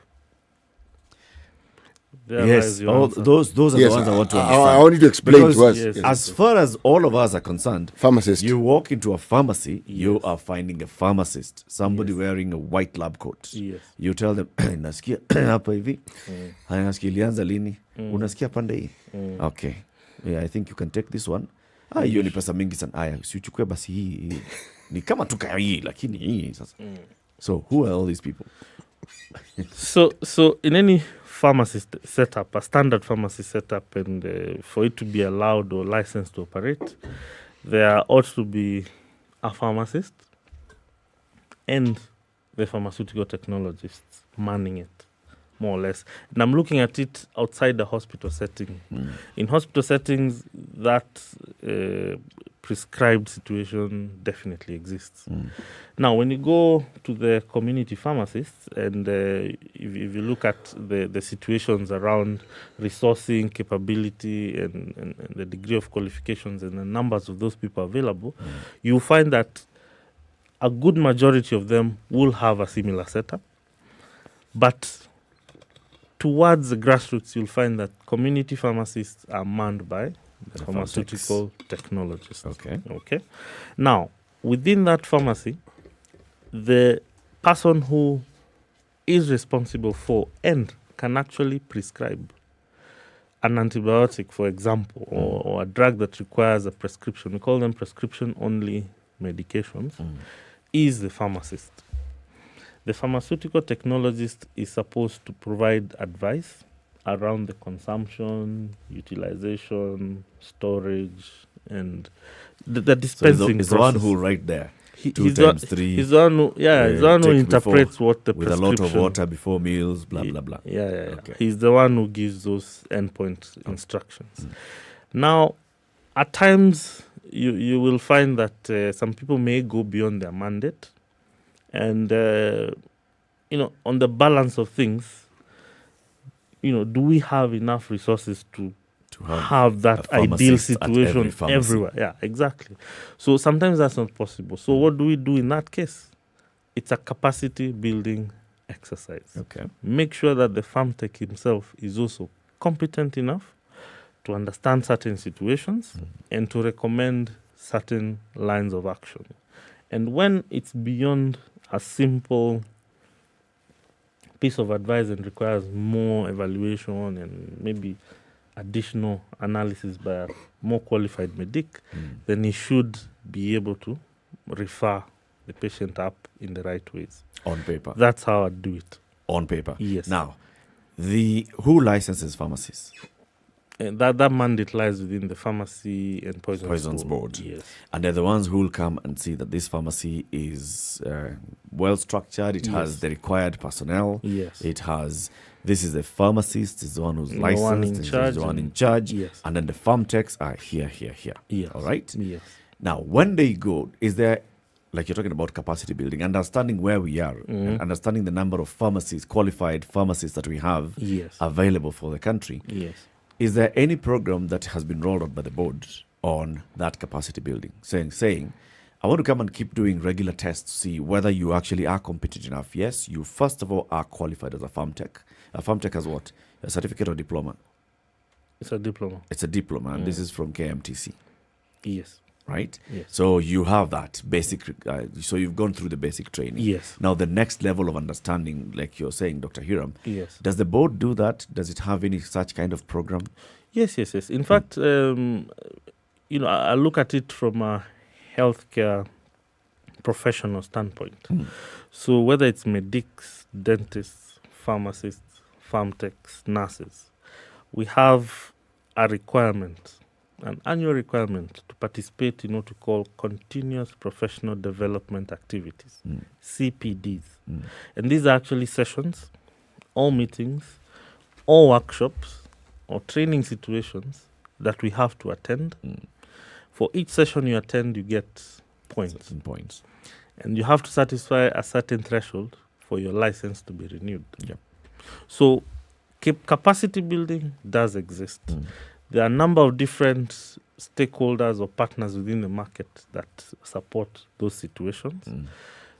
The schools themselves, institutions of practice, that is hospitals, pharmacy chains, industry players like drug manufacturers like ourselves. Like GSK. We also have global partners like WHO, FAO, etc. So there are so many opportunities for capability development in courses that are actually tailor-made to improve practice, to ensure that people are doing the right thing. One of the things I can highlight, as one of the responsibilities I have at GSK, and one of the mandates that was issued to industry players by WHO in the AMR benchmark project in 2016, is to ensure we raise awareness on antimicrobial resistance, as an example, and encourage and educate stakeholders on antimicrobial stewardship. Antimicrobial stewardship means, as an institution, as a group of practice, as a certain cadre of practitioners, the part we play in the antibiotic consumption process is actually as it should be, based on guidelines. How do you do this? How we do this is antimicrobial stewardship is a program that is run at institutional level. Institution as in training institution? No. Or hospitals? Hospitals, even at your pharmacy, it's a program that you run across. Can you find it online? No, stewardship just means how we control ourselves. Yes, but surely there's a curriculum. Oh yes, there is a curriculum. There's lots of resources on AMS. So there are people who actually taught the curriculum and then they pass on the information. They pass on the information. Why don't you have it online then? It is available, and people have access to this material. People have initiated stewardship programs in the institutions.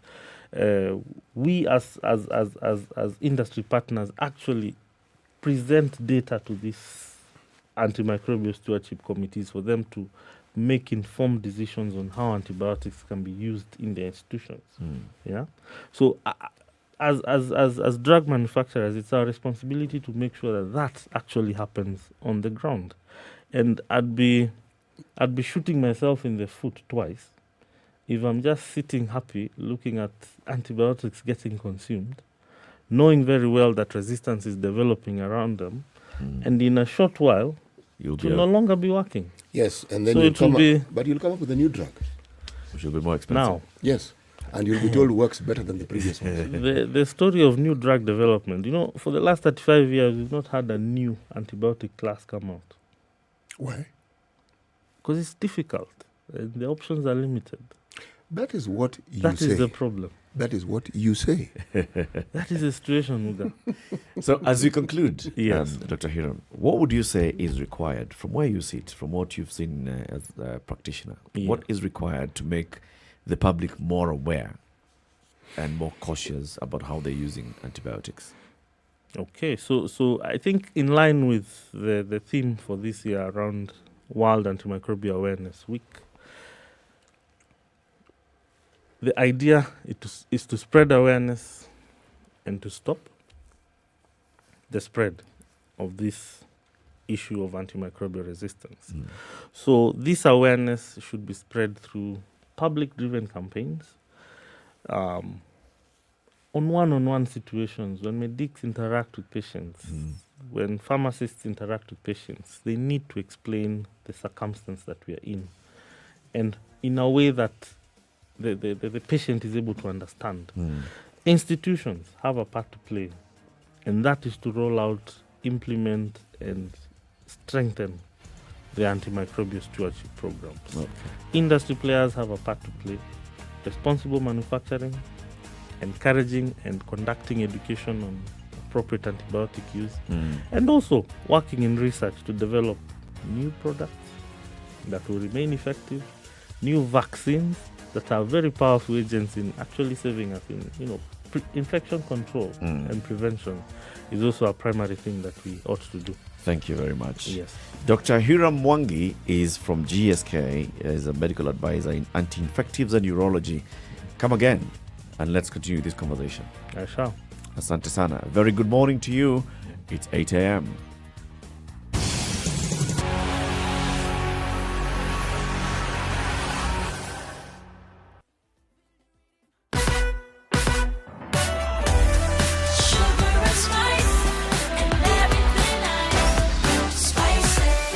Spice up your life. The latest news from around the world. 94.4 Spice FM. This is Newswire Dennis Asset. Lapsing in the country's prison facilities will be fixed in order to cut down on future instances as witnessed in Kamiti maximum prison that saw 3 terror suspects escape, while thanking officers for mounting a massive search for 3 escapees who were arrested in Kitui. Interior CS Dr. Fred Matiang'i said that the officers who failed in their line of duty and the convicts would be charged. Matiang'i further said that security had been heightened across the country, urging Kenyans to work with the police by reporting any suspicious individuals or activity to the nearest police station. We are not out of the woods yet. I still need to caution our colleagues, our fellow Kenyans. We are in an unusual space because of what's happening around us. We have challenges. Please let us be very careful and let's be watchful. This is the time to maintain a lot of care in the things that we do. We have effected very far-reaching changes. We have changed the screening system to the airports. We have changed the screening system to the SGR. You are going to notice that. Fellow Kenyans, you may be inconvenienced, but we are not in a normal space at the moment. We have raised the level of alert. Let us all be very careful about what we do around here. This as Kamiti Prison's boss Charles Mutembe and 5 other prison wardens at the facility will be detained until Monday next week. The court allowed the police to hold them for a further 5 days as they complete investigations.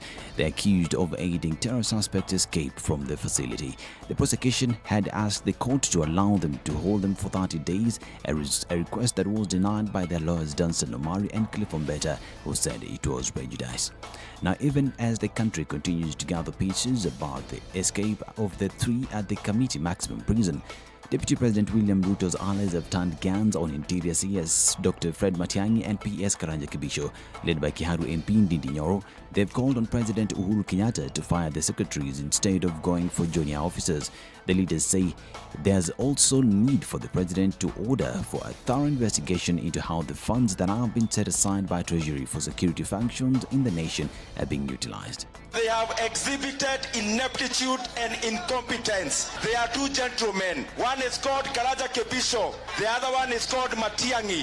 The fact that terrorists can do a prison break from Kamiti prison inaonyesha Matiang'i na Kebisho wameshindwa kazi. Now, as the country readies itself for the 2022 general elections and politicians positioning themselves for the contest, ODM leader Raila Odinga held his Azimio la Umoja Ladies Edition meeting where he promised women that he will increase the doctor-to-patient ratio to international standards. He said these would address health issues in the country that made it impossible for Kenyans to enjoy proper health care services. On agriculture, he said he would reduce the cost of fertilizer as well as come up with mechanisms that would create a market for the local farmer. He also said that the fires that raised down markets like Toi and Gikomba were due to greedy individuals, further giving an assurance that his government would deal with such individuals in accordance with the law. But we have been fighting that war down there ever since I was a member of parliament. The land grabbers, those who want to grab the land for private purposes. Now, West Mugirango MP Kemosi Mogaka has called on Agriculture CS Peter Muya to put in place strategies to boost the income of Mishai farmers. Speaking in Nyamira County, Kemosi said that Mishai farmers had hoped their income would improve this year, but that had not been achieved. Kemosi also gave an assurance that the National Assembly will work with the Ministry of Agriculture to approve bills that will benefit farmers. Sports and Athletics Kenya is among 6 federations nominated for the Member Federations Award in this year's World Athletics Awards to be held virtually on December 1st. AK is the only federation from the African continent in the final shortlist for the annual award. AK was nominated for the award following Kenya's successful outing at the Tokyo Games, where the country placed third in the overall medals won in athletics after USA and Italy. This is Newswire. I'm Dennis Aseto.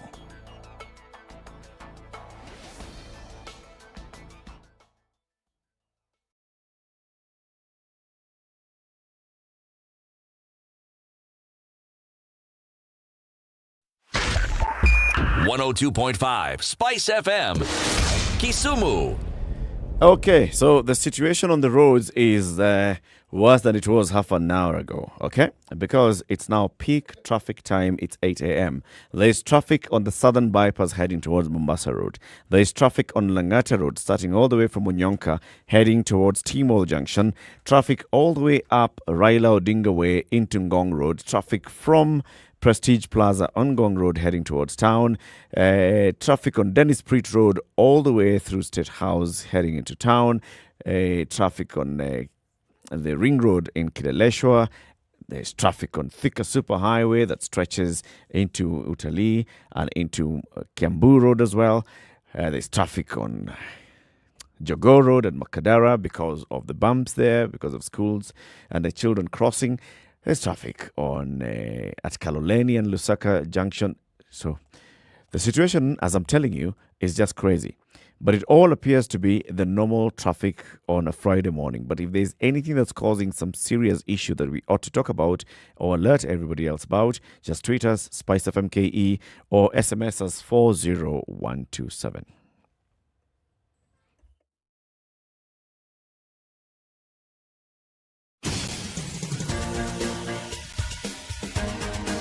This is The Situation Room, the home of hard-hitting political commentary and penetrating insights about the state of the nation. This is a talk radio experience like no other. The Situation Room, a place for hard truths, debates, and elevated conversations. The Situation Room, witty, political, engaging, deep, controversial. In the room, we have C.T. Muga, researcher, academic, seasoned political observer, a fountain of wisdom in these politically uncertain times. Ndu Okoh, Nigerian by birth, Kenyan by choice, communications expert, Pan-Africanist, a truth seeker and believer in people power, and Eric Latiff, agent provocateur, the man in the chair, seasoned journalist, news hound, a man who believes in punching up, not down. This is The Situation Room. It's 7 the minutes after only 8. way A to very start good your morning day. to you wherever you are tuned in this morning on Spice FM or following us online, Spice FM KE on YouTube, on Facebook or on Twitter, or joining us now on KTN Home, where we'll be live for the next 1 hour. In the Situation Room today, this week, is Eric Latiff and C.T. Muga. Our colleague Ndu Okoh will be back next week, God willing. I always add that. C.T. has the day's proverb. It's a Swahili proverb. Asiye karibu na mto ndiye alalaye kiu. Asiye karibu na mto ndiye alalaye kiu. Mm-hmm. In English? Directly translated, hey, the one who is not near the river sleeps thirsty. Yeah, if you're not near the source, you don't get the product. That, I think, is you have enunciated a fundamental truth. Yes. Find your way to the source. Yes. If you want the product. If you are not near a bicycle, you cannot ride one. Yes. Asiye na baiskeli ni ngumu sana, anatembea mguu. The reason we're bringing that bicycle angle is because we want to talk about cycling. There are some people who've come together and they're saying, let's promote a cycling culture in Nairobi.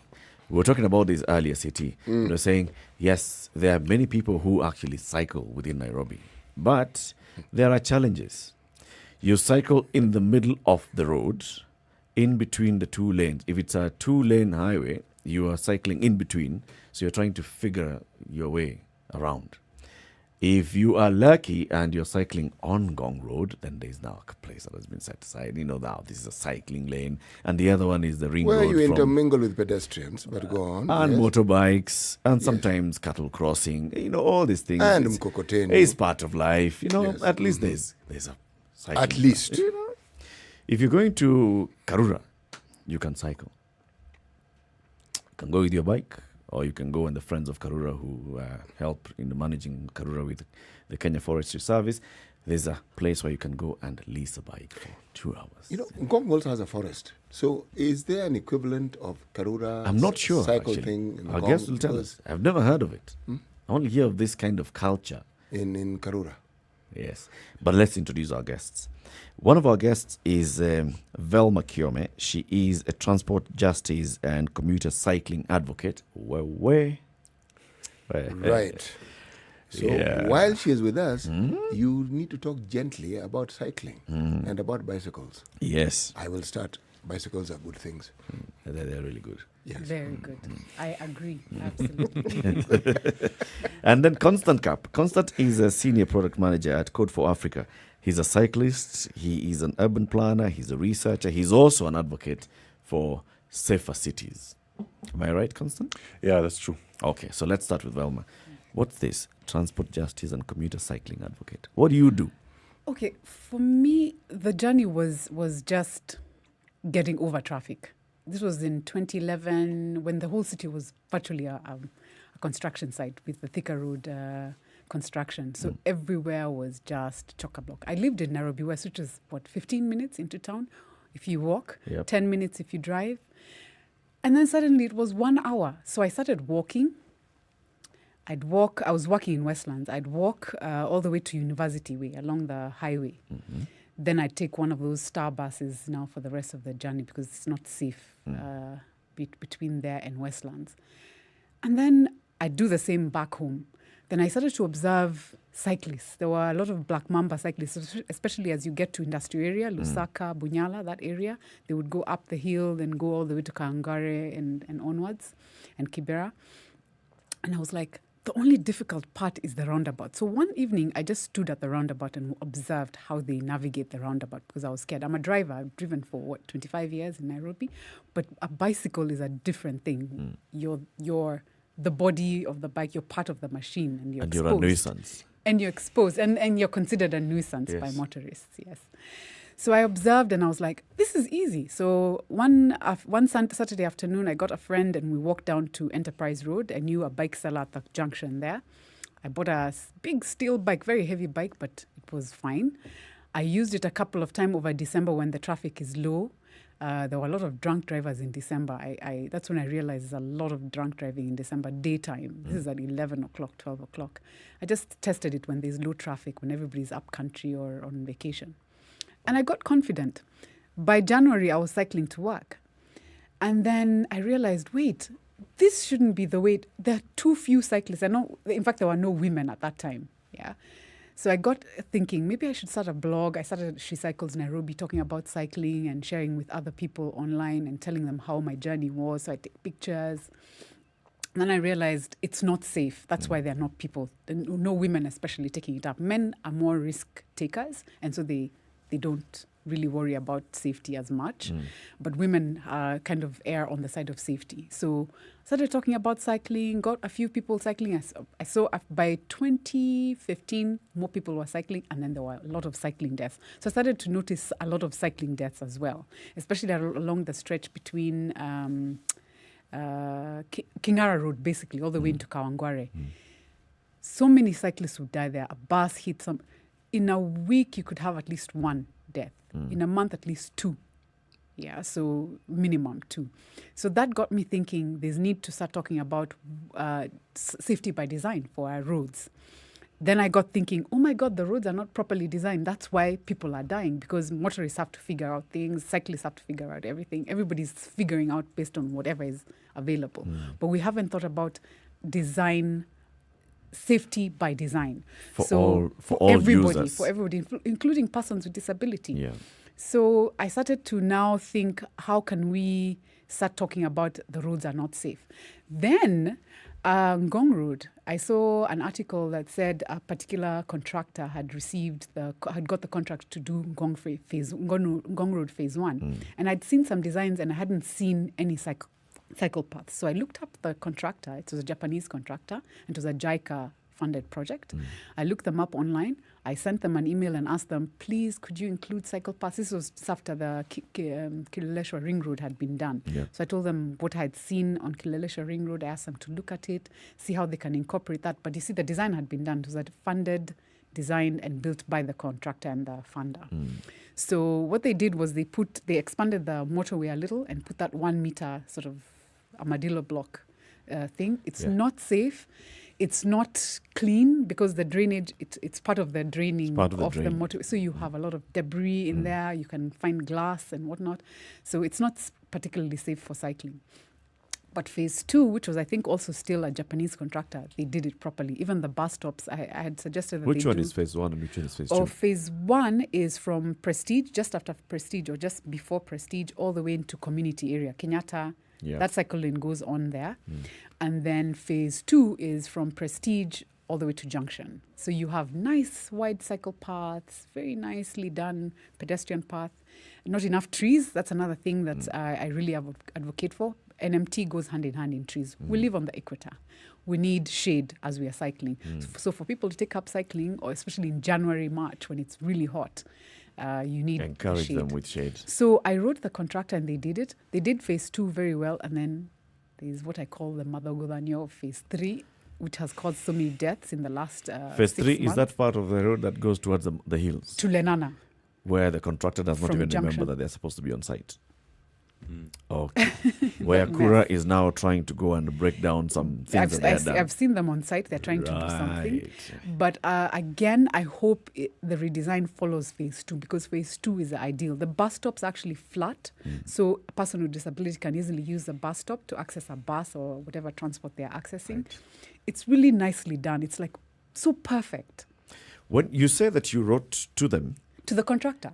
I just looked them up. I saw a newspaper article. So what did they do? What kind of response did you receive? They didn't respond, but I saw the response on the road. So I imagine they've heard me because that wasn't part of the design. As you can see, the way it was done a bit ad hoc with the armadillo blocks inside and putting the cyclists actually in danger, not safe. Yeah. So that's where my journey began. Constant, we've seen you in the media a number of times, talking about urban design. If you look at our roads, what is the process that gets to a road done? In terms of what's the thinking behind the planners, the engineers, and then the contracting and the supervision up to commissioning of a road? That's a very interesting question because it varies depending on who's in charge of that particular road. Remember, we have about 4 or 5 different agencies that take charge of our roads, especially in urban areas. For instance, we have the Kenya National Highways Authority, who we've seen putting something quite monstrous outside this building. We have Kenya Urban Roads Authority, who have just been mentioned. We have Kenya Rural Roads Authority, who still find their way into urban areas through members of parliament who I understand chair, the local MP chairs the Kenya Rural, the Kura component, Kera. Which has a Kera component. Okay. And then now we also have NMS, and then we have the local authority, which is the county government. That is more or less the same as NMS. So it varies. And some of them, in particular, some of the major projects are donor funded. Many of our major projects are donor funded. So when you look at Ngong Road that has been mentioned, Outer Ring Road that has been mentioned, Outer Ring Road, Thika Superhighway, which was via loan. So depending on the classification of the road, you have different authorities taking charge of them, and at the same time you may have also different standards being put. Very recently, we developed the street design manual for urban areas in Kenya. I say we because we took part in the public participation, but it was essentially developed by the Ministry of Transport and together with ITDP and a bit of UN influence from UN Habitat, etc. Because for many years we didn't have standards for urban roads per se. You know. Excuse me. Start that again. We didn't have standards. Yeah, we didn't have specific standards for urban roads.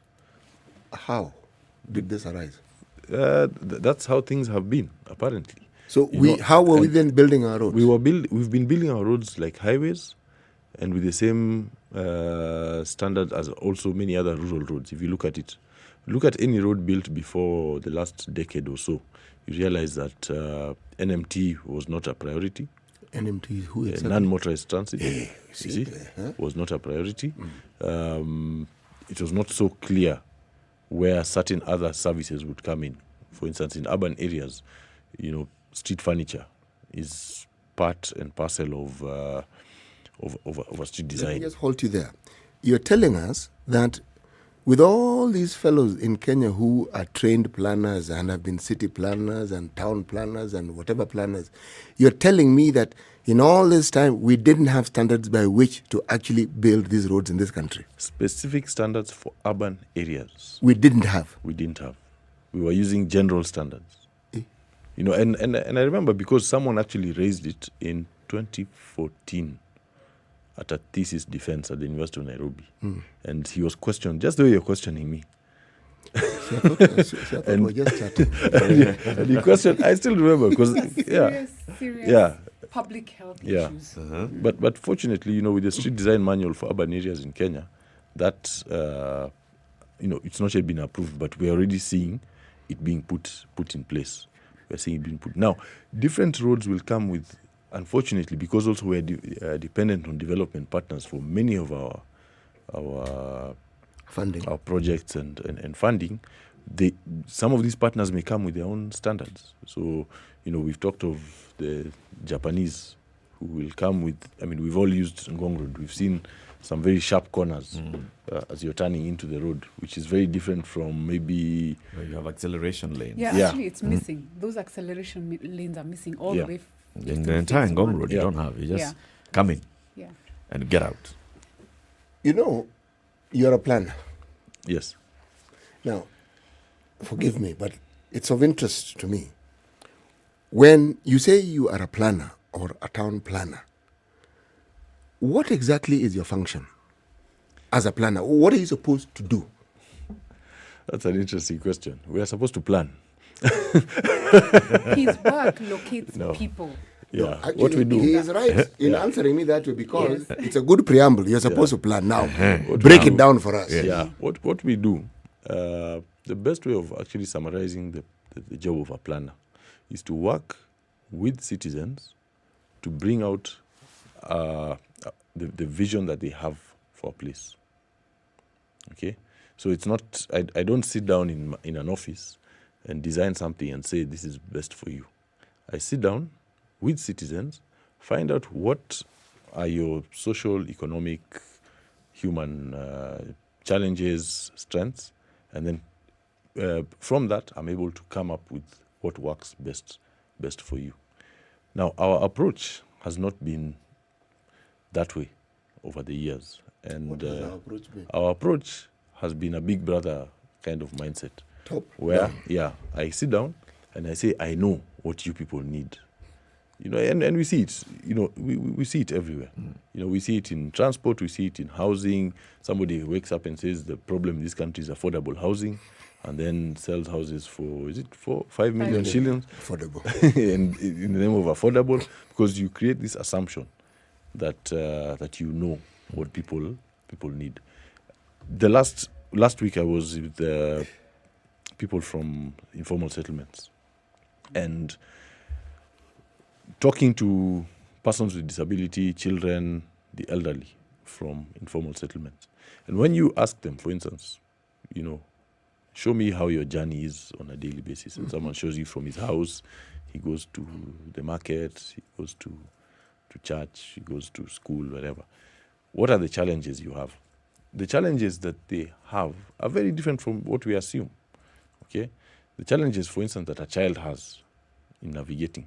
Children, in fact, are interesting because they like using shortcuts and everything. But they tell you, here, hapa kuna watu wanavuta bangi. Hapa hakuna street lights. Hapa it's nice because it's well lit. the elderly will have a problem in places where they have challenges in climbing, for instance. Okay, same thing with persons with disability. Places are too narrow; they are forced to move along the road, the main carriageway. I was talking to some from Mathare. They're telling me they have to move along the main carriageway of Juja Road because there's no space for them, and part of the space has been occupied by vendors. Kiosks. By kiosks and vendors. So when you get to talk to such groups, you get to understand, what needs should you put in place in the design process. So we don't end up with a Ngong Road Phase 3 scenario where someone sits down and creates the assumption that here we just want cars to pass as fast as possible, because that is the aim of the purpose of the road.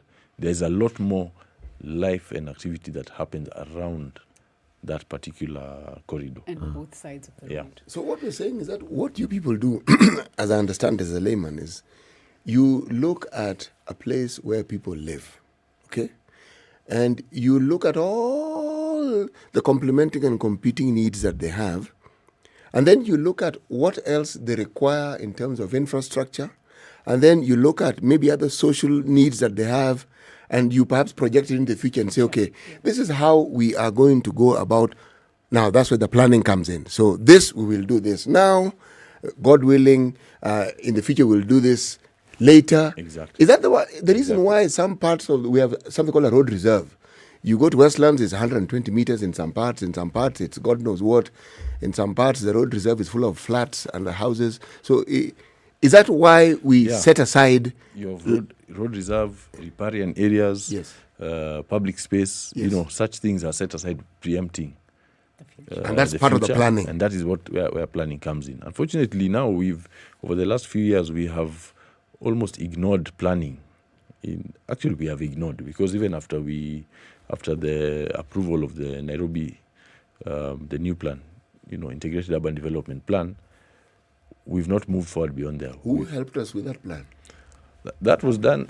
Urban planners and other people came together. Yeah. There's a reason why I asked that question. Because I know, for instance, JICA helped Mombasa come up with this really beautiful master plan. I mean, wonderful. As a layman, of course. Yes. Now, that's why I asked, with this one of ours in Nairobi. JICA have actually done, I think, more than 10 plans in African cities. Yes. Now, of course, and to call a spade, you don't just come and plan for people because out of charity. It is with they have their obvious intentions. And even when you look at the new plan, you realize, you get to see that there are certain projects that are pushed by them. There are certain projects being pushed, within that plan. There are projects within the project. Projects within the project that are of interest to the person funding, which is an unfortunate reality. As should be. No, it's like that because we ourselves haven't decided what we want. So, for instance, the concept of giving a donor fund, design, and build is wrong. That donor doesn't know what we need, doesn't know Ngong Road and how it's used on both sides of the road. I mean, one side is residential, one side is business. Part of it, as you go along, is both sides residential, schools, that kind of thing. So they won't take that into account. What is supposed to happen is the roads authorities are supposed to already have plans. So you have a plan for BRT, a plan for just a road. So then the funder says we have X 50 amount of money billion. to support Which you. one can it take? Let's ditch BRT because it doesn't fit into the budget. Let's take this because it's still safe. The other thing I feel very strongly about is this idea of each of them being an authority. So authority meaning they don't collaborate. There's no interaction between the two in deciding, has the plan worked? What do you guys think at NTSA? Now NTSA then comes, the safety authority then comes in at the end, but their focus is the driver. But the problem is the design. Not all the of design them. impacts. All of them, Velma, report to a single one. There's a ministry and there's a roads board. Yes, that person. So let's talk there, about those ones when you come back out of this break. So let's take a break at 28 minutes after 8, having a conversation about urban planning, especially in Nairobi, and promoting a cycling culture in Nairobi. Would you dare take the risk of cycling in Nairobi, home to work, home? Have you been doing it? We'd like to hear from you on SpiceFM KE on Twitter. We are live on KTN Home, on SpiceFM, and online with Velma Kiome and Constant Cap. We'll be back shortly.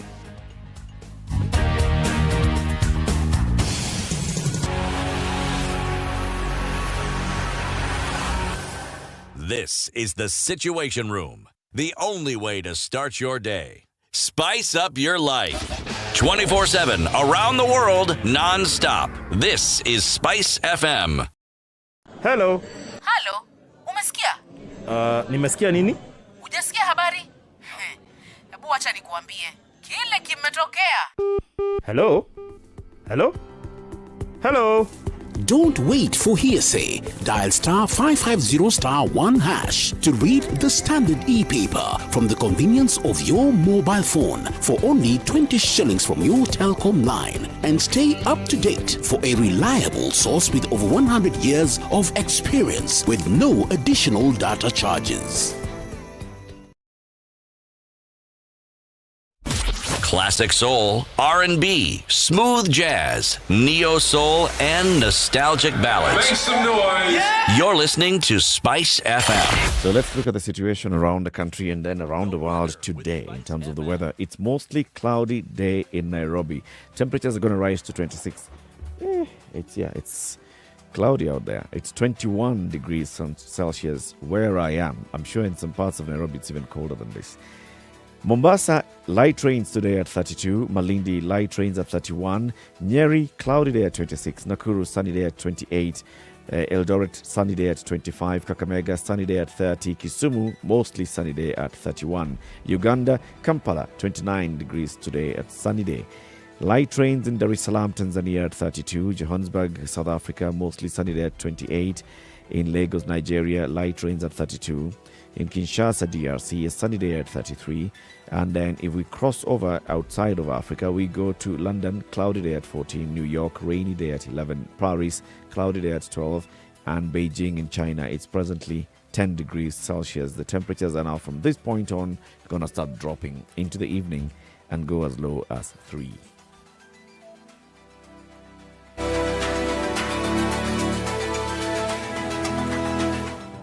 No, you know, this wheelbarrow, how can you give people wheelbarrow? His party symbol is an umbrella. Is he distributing umbrellas in McQueen? Have you been told if we don't lock between 10 to 4, this is what we're saving? You try and call them, the same person who was in your house every day, because they know you are influential and you will give them votes. Call them after 1 month and see if they'll pick up their phone. Don't tell your member of parliament that you want him to come and build a school, you want him to come and do a hospital. That is not the work of the member. Now that we have devolution in this country, these resources should go to those devolved units. You have to have strong, independent institutions. And I mean, you have to have police who has the right to take the biggest town in the country and question, why did you do this and that, and send them to court if necessary. Joel in Kericho, good morning.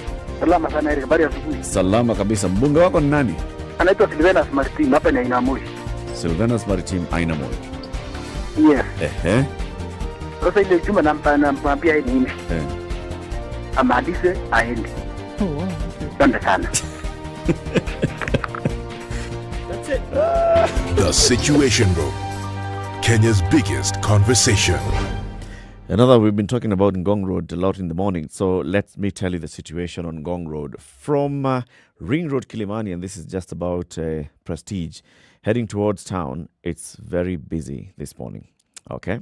Dennis Pritt Road has been busy, especially this area around State House Road.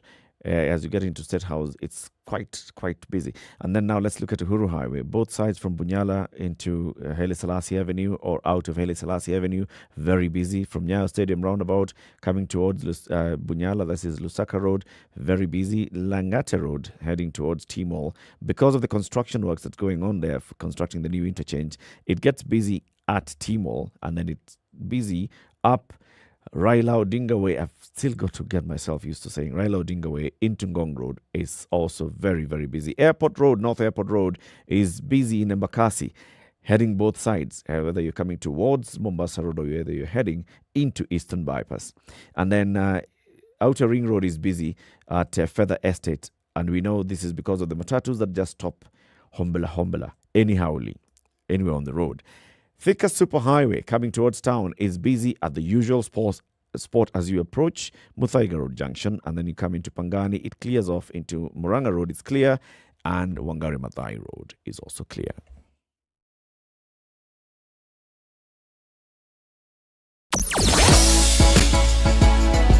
Sugar and spice and everything nice. Spice FM. Spice up your life. Mature, intelligent talk every morning. Spice up yourself.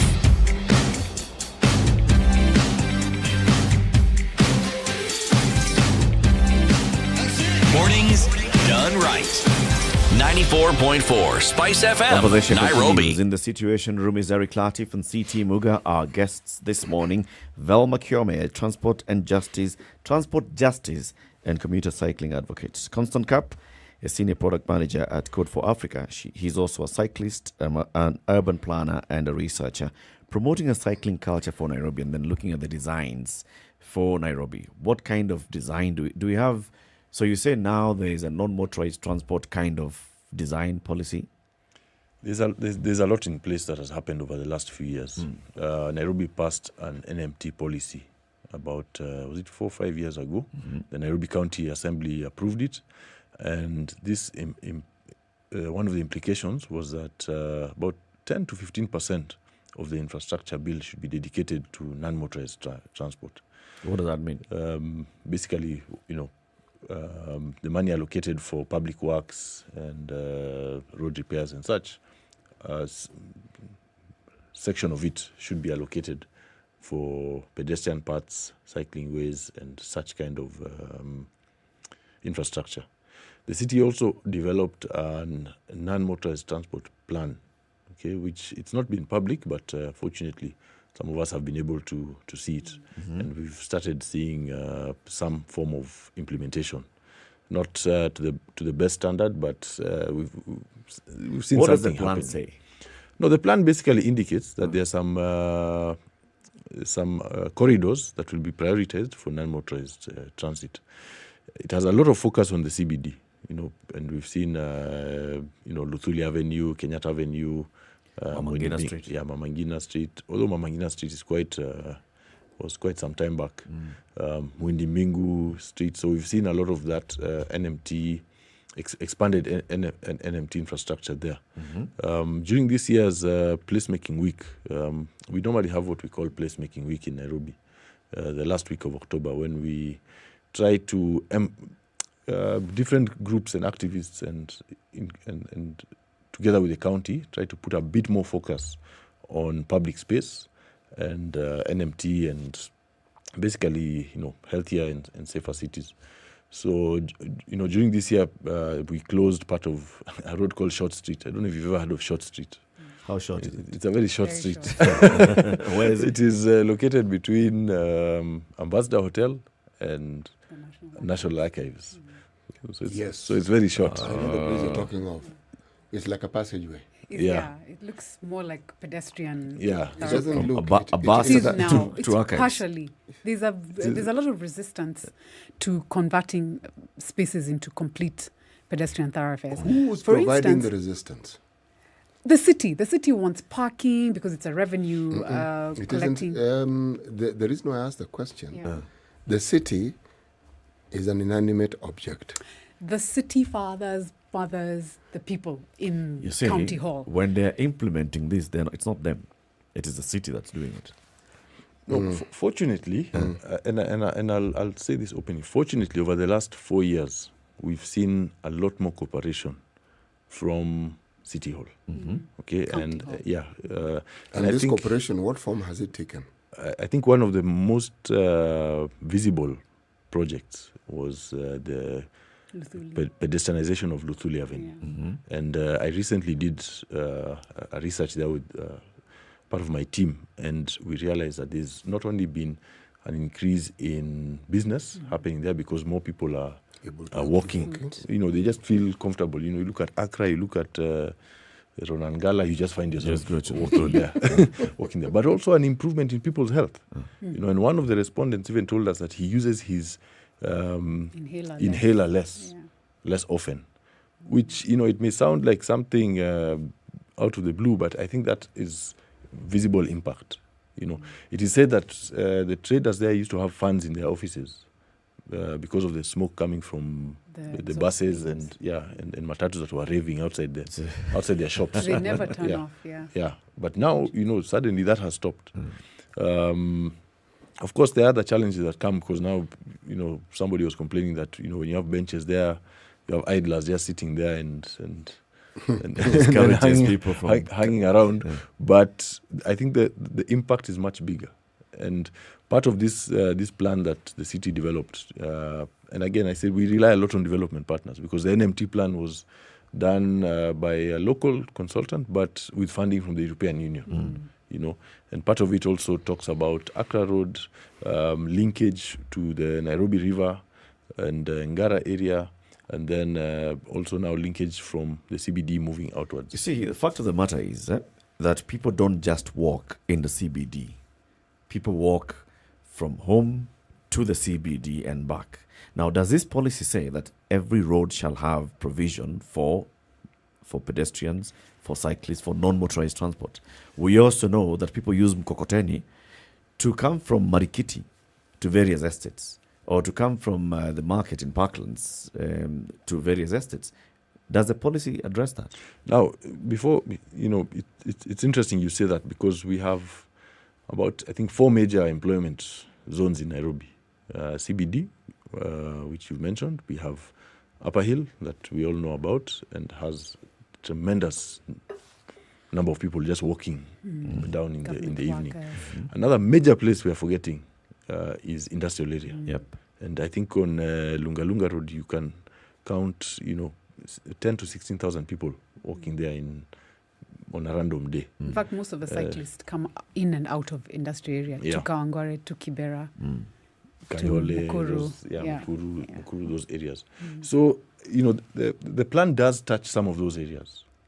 Okay, and it does touch access to industrial area. Upper Hill not so much.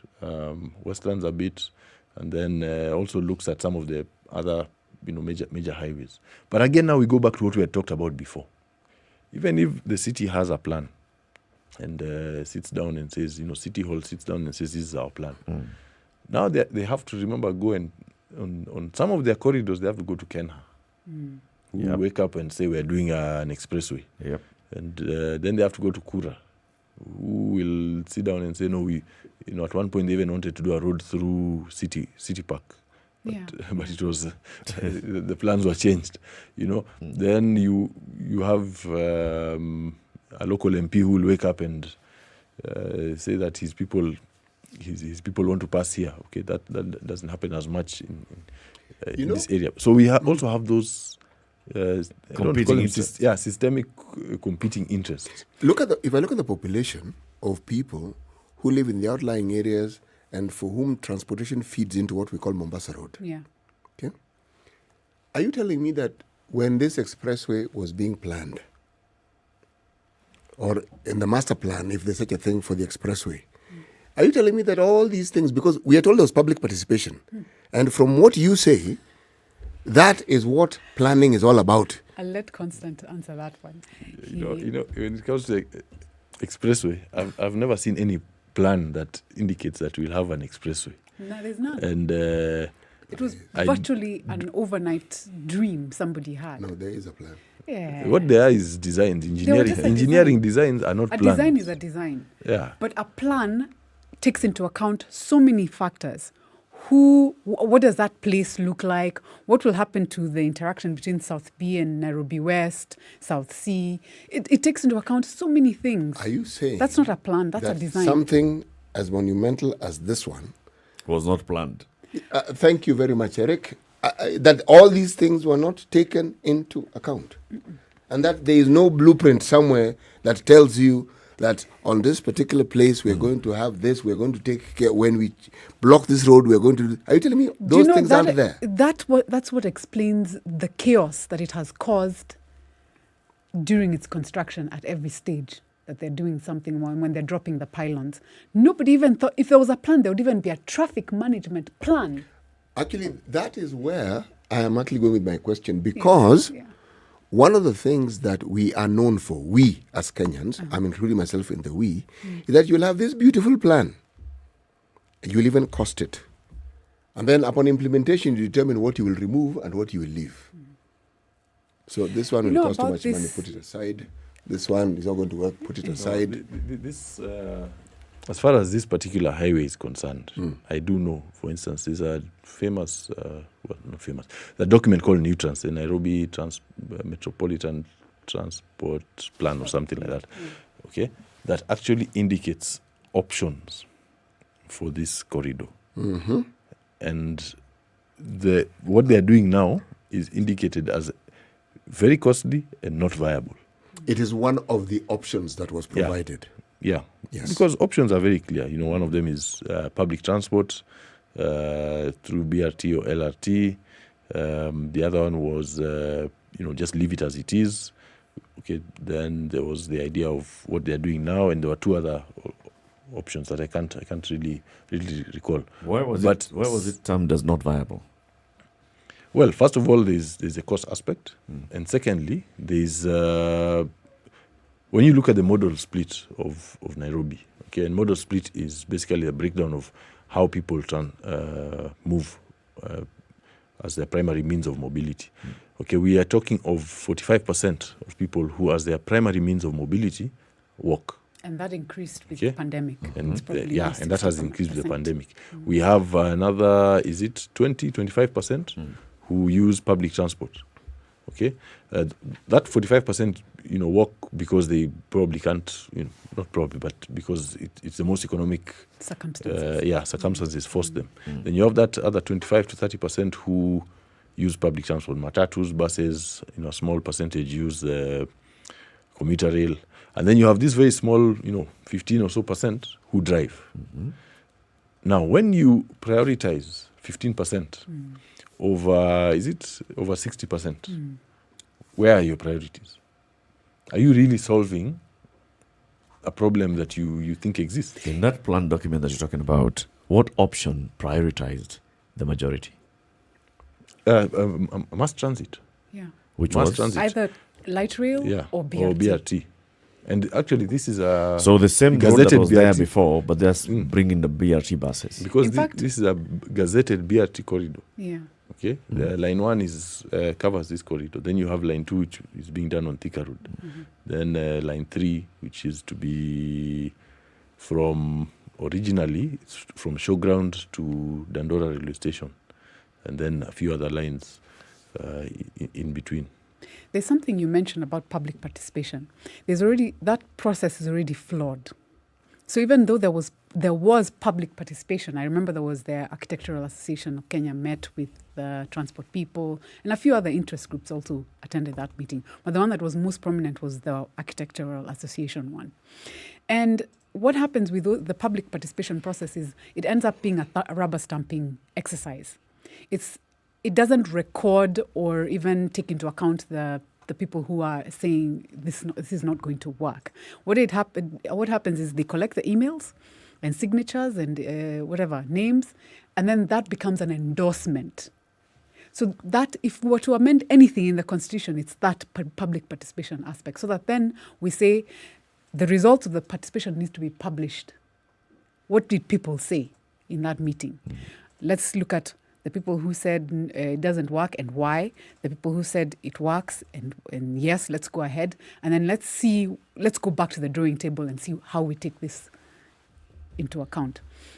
The other thing that Constant mentioned is that the EU funded the Luthuli Avenue pedestrianization, or rather the mixed use of Luthuli Avenue. The EU has really been involved in a big way in supporting plans around safety, road safety, and transport in Kenya. And we appreciate that as Kenyans, and especially as cyclists ourselves. And so this weekend, one of the things that's happening is the Festival on Wheels, to highlight that place that the EU has taken in thinking through those things. They've done it in their own countries. For instance, in Amsterdam, what happened is, for a long time, the car, even though bicycles were considered a reasonable and a respectable use for both men and women as transport modes, there was still a lot of pedestrian deaths, and many of them were children. So there was a whole campaign around stop killing the children, but by citizens themselves. What happened is the citizens got fed up, they protested, they made noise, and they sat down with the MP and said, look, children are dying. There was a particular period where 3,000 and something people died, about 3,500, and 400 were children. So, but to the adults, those are too many children dying on the road, being knocked down, that kind of thing. So then the parliament listened and funded that citizen initiative called Stop Killing Children. There's a phrase now in Dutch. But and then give them an office at County Hall or one of the buildings it was a shop or something, and it became a proper government-funded citizen initiative. It ended roads deaths. They saw them come up with plans to redesign roads and close the placemaking sort of initiatives at particular times of the month, closing off roads so that children can play safely. So everybody knew you can't pass there with a car, children are playing. So then it highlighted that importance of creating safe roads by design. So the EU is thinking around those things, and beyond road safety and people using roads, we're also thinking about emissions. He talked about air quality on Muthui Avenue and how it reduced. I would love to hear what, for instance, on Tomboya, there's a whole matatu, it's like a long matatu bus park, constantly fumes into the shops. In fact, I really worry about the people, especially there was one particular shop, a butter shop, I think it closed because of that. They had to keep their doors closed constantly. So I think people were thinking it's closed and they move on. So sales were low. Many people there must be suffering. So air quality is another major thing whenever we're talking about non-motorized transport. Trees. I talked about trees. We've seen the felling of trees. This new construction outside your building has taken a huge... There's a little forest, a linear forest, all the way to along Wayaki Way. Yeah, in the median of the road. It's all gone. You can be sure that by January, February, Nairobi will be twice as hot as it was maybe at the beginning of last year, before the construction started. So it will be a heat island. Those things cause other problems. Like I said, road works and road design and safety by design and all these things are a public health issue. We have to start thinking about what that does to people's health. So what are you doing this weekend then? So this weekend on Sunday we're having the Festival on Wheels. It will be in CBD. It's the first time that a race like that of that scale, cyclists and skaters, is happening.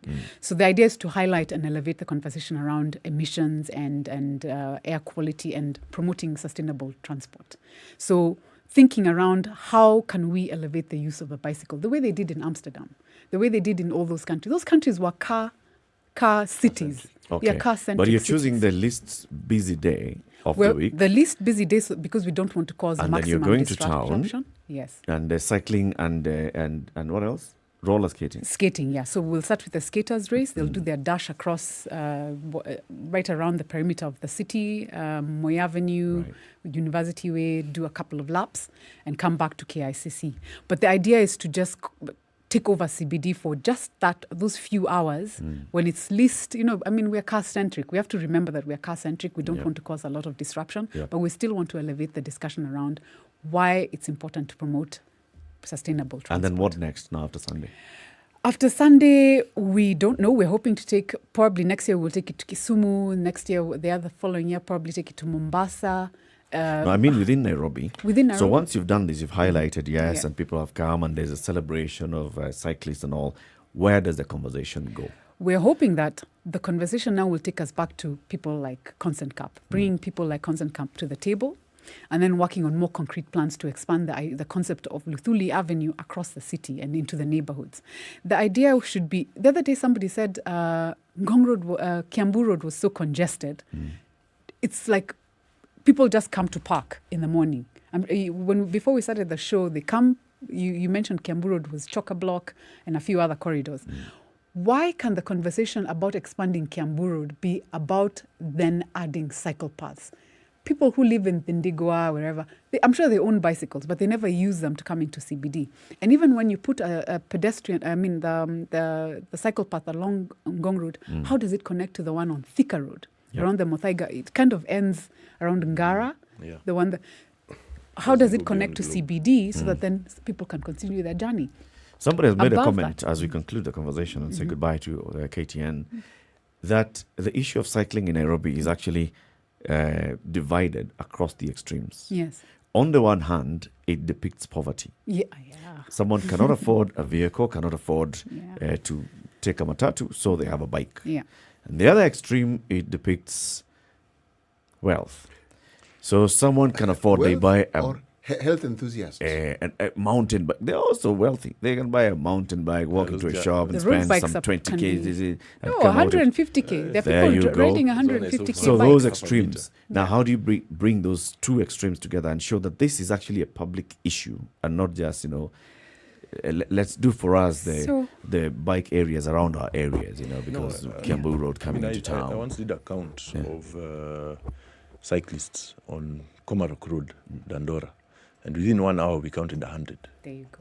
Okay, but when you look at Komarok Road and you compare the infrastructure on Komarok Road and the infrastructure on Ring Road, Kilimani, you even ask yourself, why do we have a cycling lane on Ring Road, Kilimani, yet there in Dandora, where we have 100 people per hour, we don't have that particular infrastructure. But there are also other enthusiasts coming up with innovative ideas. And I'll mention a place called Baiskeli Center that has come up in Ngara, where they provide bicycle parking, showers, and safe space. So someone can, in fact, when you talked of Kiambu Road, I just thought the guy from Kiambu Road can cycle down to Ngara, park his bike there, take a shower, walk to his office, change, walk to his office, and then in the evening he goes home. But between Kiambu Road and Ngara, it's not safe. That's the thing. That's the challenge. Now, back to your question about how to bridge the gap. For me, cycling is not about wealth or poverty. It's about transport. In fact, that in the Danish, I'm going to mention again, we will keep making the European reference. The Danes don't consider cycling exercise. For them, it's a way of life. So how do we bridge those little gaps? One, second-hand bikes, making them more affordable, cutting tax on them and stopping that idea that it's dumping or whatever it is. I think there's a kind of a view of what second-hand is. Two, citizens themselves organizing bike trains, bicycle buses, as we call them. So if you know several cyclists around Komarok, you know several cyclists around Vindigua, I know several cyclists around Kawangware or along Wayakiwe. You get together, join up maybe at a particular time, cycle together, safety in numbers. Start to do that slowly. Then all these bicycle buses can then come together as an interest group and challenge the policy makers. Say, look, we have the bicycle train from here and there, and these are the challenges we've experienced. Here, watch a video of our journey, that kind of thing. The other day, we shot the bicycle train from Reagan to the bicycle center. So we were doing tributes because the third day of November is also World Remembrance Day for people who've died on roads. So we shot with them and looked at what their journey looks like, and they made their tributes. So for me, those are the little ways in which you can bridge the gap. Okay. Yeah. Let's hope to have this conversation with you again in coming days after this event that you have on Sunday, and then also as you continue engaging the policymakers and decision makers. Indeed. Kenya's biggest conversation, it continues. We want to thank everybody who's tuned in on SpiceFM and online, and those on KTN Home as well. The conversation continues on SpiceFM and online into 10 o'clock. So we want to thank you very much for watching us on KTN Home. We'll be back on KTN Home on Monday from 8 to 9, but we are on SpiceFM up to 10 a.m. Good morning.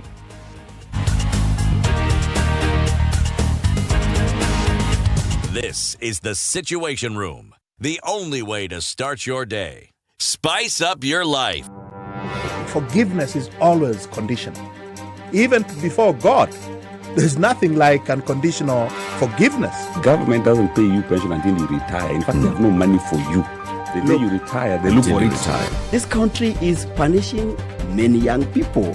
These young people are more susceptible to be deceived, to be taken advantage of, and they're more susceptible to be bought off. Let us also talk about where we want our country to go. You know, we are a population of very young people. We're in a state of capture. The judiciary is under duress. Parliament is in the pocket of the executive.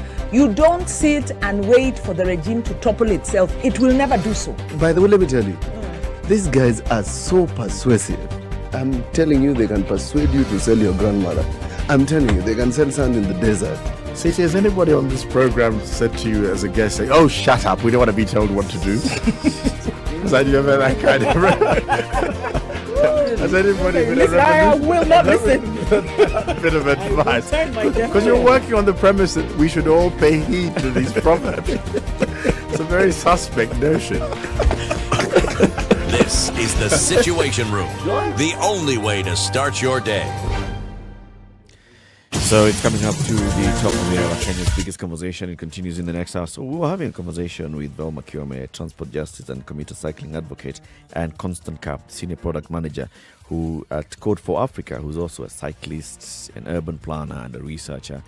Join them on Sunday, like they said. It's open to the public around Nairobi. Go cycle, go cheer those that are cycling, go and skate and enjoy that experience. And let's all have this conversation about how we need to make Nairobi better for mobility, moving from one part of the city to the other. A very good morning to you. It's now 9 a.m.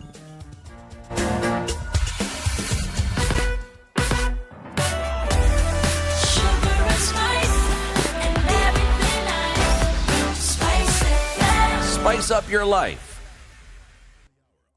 The latest news from around the world. 94.4 Spice FM.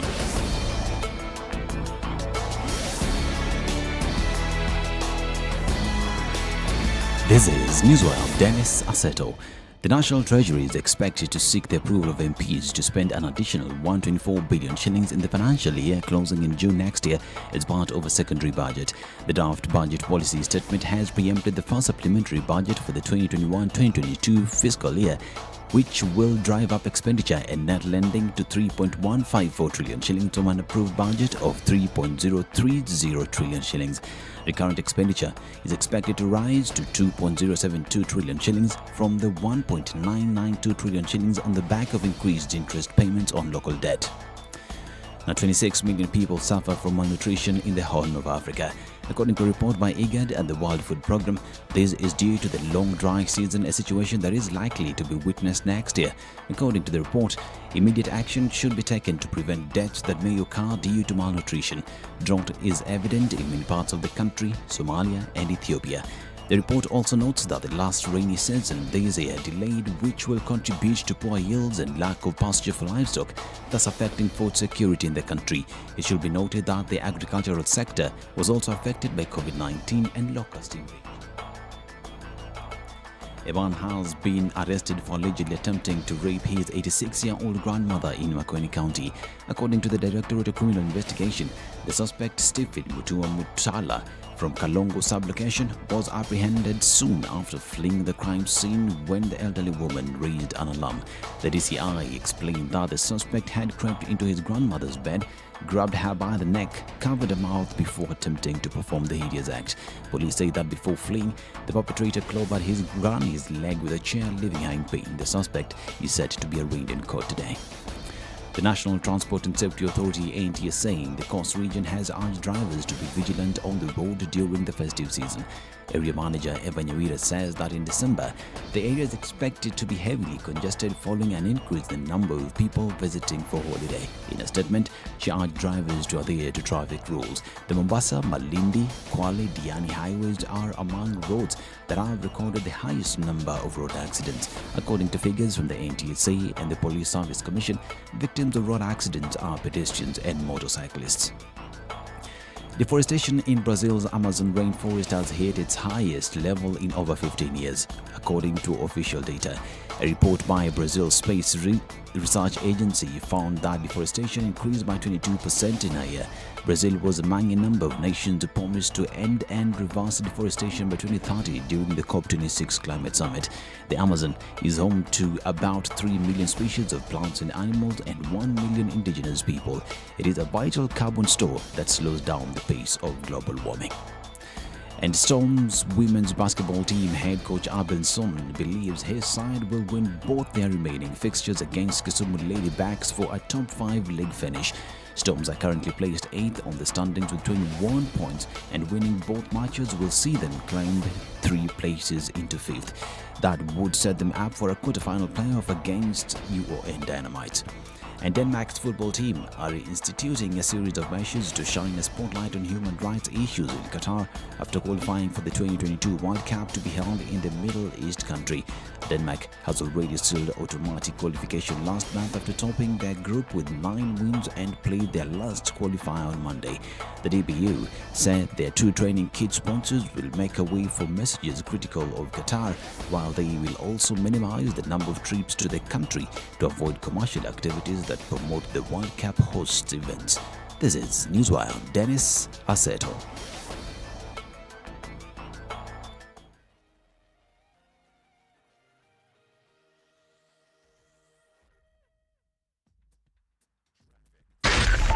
.4 Spice FM, Nairobi. So where there is non-motorized traffic in the city today, there's congestion because the pedestrians have to cross one road or the other at some point, and there's nowhere to cross, especially along the construction of the expressway. So, msijali, shauri yenu.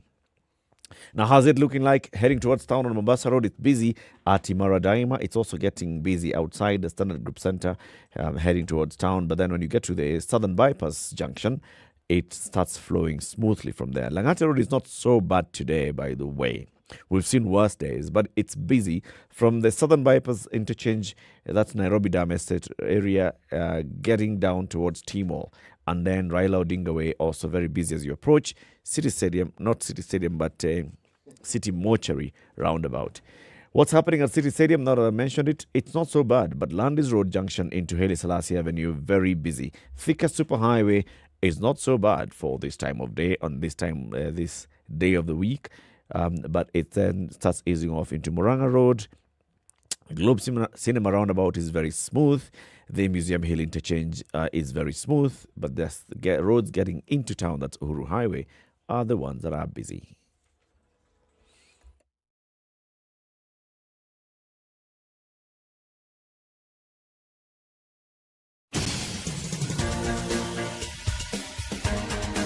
This is the Situation Room, the home of hard-hitting political commentary and penetrating insights about the state of the nation. This is a talk radio experience like no other. The Situation Room, a place for hard truths, debates, and elevated conversations. The Situation Room, witty, political, engaging, deep, controversial. In the room, we have C.T. Muga, researcher, academic, seasoned political observer, a fountain of wisdom in these politically uncertain times. Ndu Okoh, Nigerian by birth, Kenyan by choice, communications expert, Pan-Africanist, a truth seeker and believer in people power, and Eric Latiff, agent provocateur, the man in the chair, seasoned journalist, news hound, a man who believes in punching up, not down.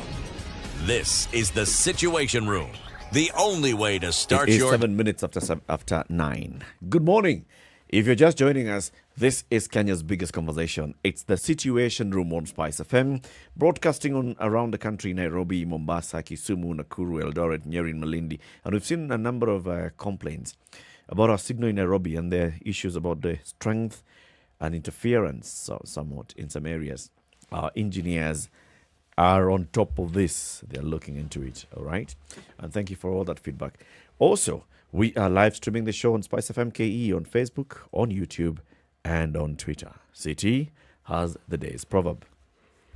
Asiye karibu na mto ndiye alalaye kiu.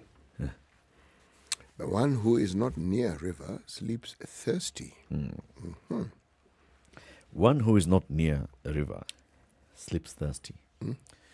If you don't take yourself to the source where the opportunity lies, opportunity will not find you. You have to go to where the opportunity is. And if you don't, then you will miss the opportunity. Yes. Today, page 10 and 11 of the Standard is dedicated to justice. Okay? Let me start with page 11. There's a small story here. Court bars school from fining parents 21 million shillings over fire. And the parents have welcomed a court order stopping the management of Kakamega High School from imposing a penalty on them for damages caused by a fire on November 6th. Kakamega High School had issued orders stopping the implementation of the resolutions. But their parents went to court and they said, no way, we are not going to pay 9,823 shillings per student to compensate for the damages, which the school says total 21.6 million. One story. Another one. The Director of Public Prosecutions was meeting the Kenya Editors Guild yesterday, and he said, I am open to scrutiny. I want to be scrutinized. As the ODPP, we are subjecting ourselves to oversight through internal and external oversight mechanisms. We communicate regularly to the public, but we also welcome any measures to further hold us to account within the ambit of the law. This is the same message that he gave us when he visited us some 2 weeks ago. The other story is the Director of Criminal Investigations, Mr. George Kinoti, has been sentenced to prison for not returning Wanjege's guns. The guns were seized from Mr. Wanjege following the raid in his Muthaiga home in 2017. He moved to court seeking orders to compel Kinoti to return his guns, orders that were granted by Justice Chacha Mwita in 2019. The judge had directed Kinoti to return the guns to Wanjege. On Thursday, yesterday, High Court Judge Anthony Mrima said in his ruling that Kinoti had remained defiant even after being directed to return the firearms. Now he was told, now because we told you to give this man back his guns, and you haven't, this is contempt of court, and I'm sending you to jail. Kamiti, 4 months. Kinoti, can you go and arrest Kinoti? Okay. So he tells the Inspector General of Police, Mutiambai, to arrest his junior Kinoti. And he says, even if this man is not arrested now, even when he's out of office, this order will still be in place. That is another case. Rent disputes dominate court cases, according to a report that was released yesterday by the Judiciary. It's called the State of the Judiciary Report, okay? And we'll be discussing that shortly. But the other story here is about the Judicial Service Commission will meet to discuss allegations against High Court Judge Said Juma Chitembwe. Chief Justice Martha Koome said the Commission has decided to deliberate on the matter after it was reported in the media. The Chief Justice has taken judicial notice of what has been reported in the media, and the Judicial Service Commission is seized of the matter. The Judicial Service Commission will meet to deliberate on this issue according to its constitutional and statutory procedures. She says JSC will initiate its own investigations or act on a petition filed before it. So this is after the video that was released by former Nairobi Governor Mike Mbuvi Sonko went viral about allegations touching on the said judge and what the judge has been able to respond. Now, the one I want us to focus on, CT, is this particular one. President Uhuru Kenyatta has once again put the judiciary on the spot, accusing the judges of shielding their own from scrutiny. The president said it's absurd for the judiciary to preside over corruption cases when it bars its own from accountability. How can the judiciary have the moral authority to preside over corruption cases when it bars its own from the standards of accountability it applies to others? Posed the president. How shall we win this war as a nation if a full third of the government is unwilling to face the rot within its ranks? This was a speech read by Attorney General Kihara Kariuki, and the president said the judiciary should also listen to critiques and clean its own backyard, even as it calls for accountability from other arms of government. Kariuki read the president's speech at the Supreme Court during the launch of the State of the Judiciary and Administration of Justice annual report. Although Uhuru did not pinpoint particular judgments, he said recent verdicts by courts have ring-fenced judicial officers who have been called to account. He has accused the officers of preaching water while drinking wine. In recent times, Madam Chief Justice, public discourse has been awash with allegations of partisan, compromised or elective decisions of judicial officers that are not keeping with expectations of a sacred covenant. In many quarters, it's being observed that perhaps judicial officers are preaching water but drinking wine, demanding others of standards that they are not willing to apply to themselves. This is not the first time that the president has said this. The president is not the only one who has raised questions about judicial officers. And when there have been allegations of corruption or abuse of office by judicial officers, and the same are then taken to court, what have we seen? Have we seen the same judges going to other courts and filing applications, this and the other? Have we seen any judge, for example, who has been held in kamata? Have we seen any judge who has gone through a process of prosecution over corruption and that has concluded? Is it creating that perception that the judicial officers are protecting each other? The question I would ask is, when you look at the processes and procedures that are followed, alongside what we call our targeted arrests of individuals within the country, specific times of the week, namely Friday, and if you look at process that we've talked about, delayed justice, where there is a tiff between the DCI and the DPP, and we're arguing about whether there was a justifiable body of evidence with which one could then take the case forward. Now, what I would ask with reference to the judicial system, as in with the judges and the magistrates, is there any evidence to show that cases involving these justices have not followed the same delayed process that we see? Or are we saying that they should be expedited in line with certain cases that we have seen? Judges do not bring cases to themselves. The cases are brought to them. And whether it is a judge or whether it is a vendor, that person in this country is innocent until proven guilty. If there are allegations, that opens the door for now the matter to actually be taken to court, following the requisite details and processes that are normally followed. Again, this is a good debate because it raises something that I've always found pleasurable with our constitution. It is making me understand, because it will be a debate, how it is the law is actually applied and what is required within the law. These judges have been accused, not found guilty, accused. So, what happens in this country? What are our laws when somebody is accused? If you have an office such as the one of the judge, what then happens? Are you given preferential treatment? What happens to you? Who are you treated like? Or is it uniform? When this happens, this is what must take place. So let me ask you, okay, there are those issues that you've raised. Let's look at this several cases that have been, leveled against judges. Let's start with the Deputy Chief Justice. Yes. The Lady Justice Philomena Mwilu. Yes. The DPP, after receiving an investigations file from, I think this particular one was the DCI, orders the arrest and prosecution of the judge. Yes. Has prosecution of this judge commenced? Not yet. No, they haven't. Why? Application after application after application. And it basically just stalls the entire process.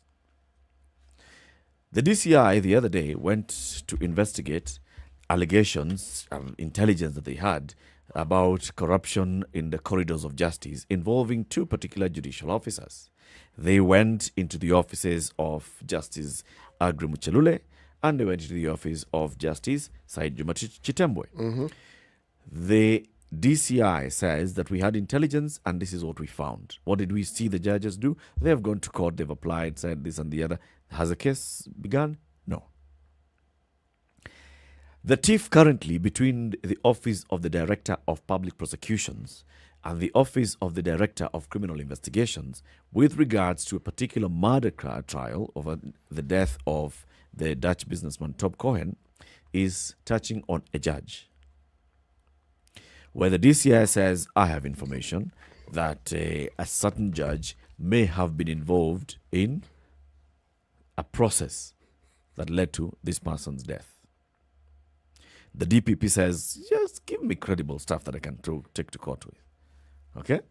And in the court of public opinion, there's a judge here who even the DPP is not willing to touch. After he touched Philomena Mwilu and he saw, maybe he is not willing to go the same route. Now, in all these cases where there are these allegations and complaints about corruption in the corridors of justice, in all these cases, when now, for example, because of Sonko releasing a tape in the public, is when we're hearing the Chief Justice saying the JSC will meet, the JSC will investigate, the JSC will act. Why didn't they do this before when the DCI raided publicly Justice Chitembo's office? Why didn't the JSC say, okay, so we're seeing that there's some cases here. In fact, the JSC is seized of the matter. We are going to follow due process. Why didn't they tell us that?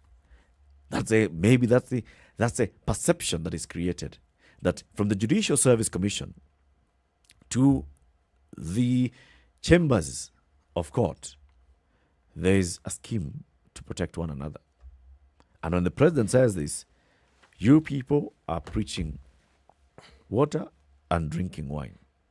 You're, expecting us to look at you with reverence because you are clean, and yet when allegations of dirt are highlighted, you want to be the first ones to say, no dirt, don't even do this. You cannot come and touch a judge. Who do you think you are?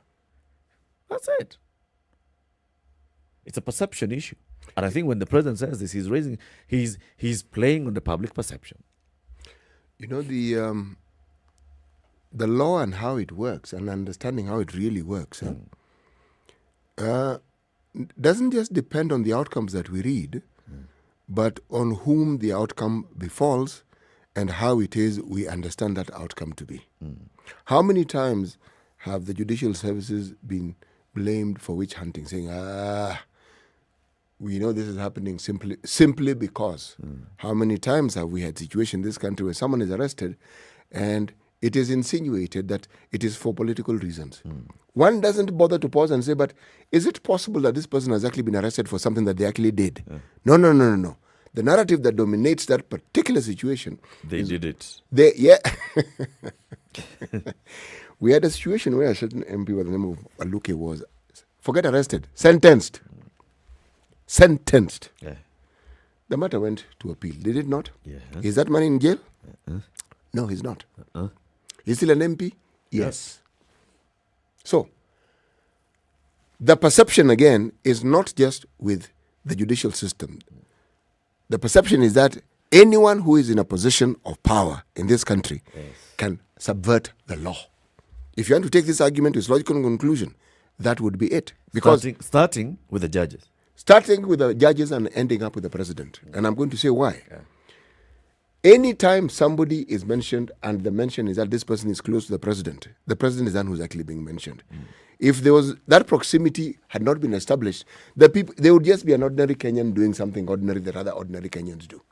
But the moment it is mentioned, we talked of the KEMSA scandals, we talked of the MES.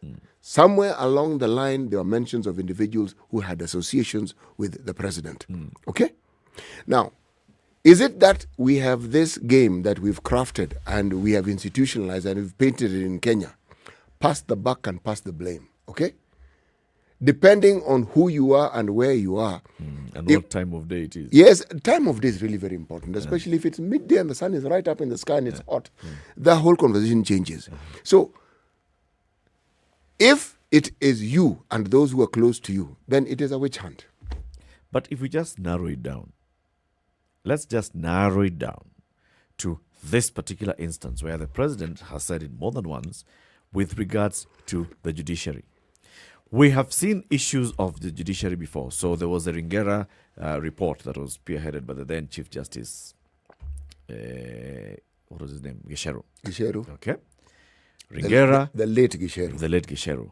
Radical surgery of the judiciary. Yes. We saw that. We saw it. We saw with the new constitution. Let us have all the judges being vetted. Shara Drought chairs a judges and magistrates vetting board. They vet judges. Some of them are removed. Remember the one who chaired the Goldenberg scandal. Bosire, out. Others, out. Okay? Since then, did the accusations and allegations of impropriety stop? No. They have never There have stopped. still been issues of there's still corruption within the rank and file of the judiciary.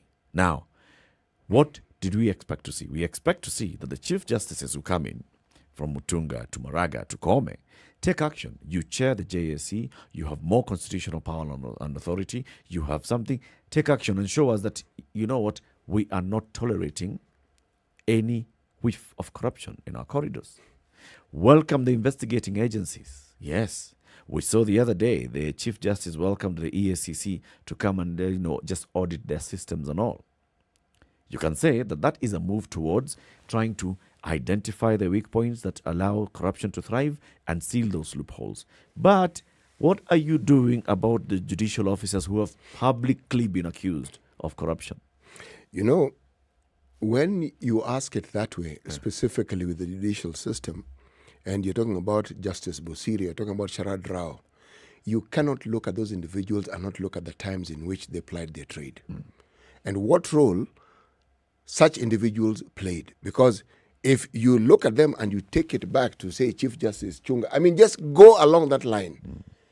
You have to have a tentative discussion, and you have to give not just the benefit of doubt, but it's the benefit of reference. You cannot judge those judges with the same yardstick you're going to judge these particular judges. The ones I'm judging with the same yardstick are the ones that have been vetted after the 2010 Constitution. Yes. And this is the Sharad Rao-led team that vetted the judges. There are those that left. There are those that remained. Those that remained, and the new ones that have joined, we basically raised the level and said, this is what we are using as a threshold in our vetting. So we weed out the bad ones and we leave these ones to stay above this board. If anybody is thought to be falling below, let them be investigated. Even the Sharad Rao-led undertakings, that was shrouded in questions, because Sharad Rao himself, questions were raised about his moral ambiguity.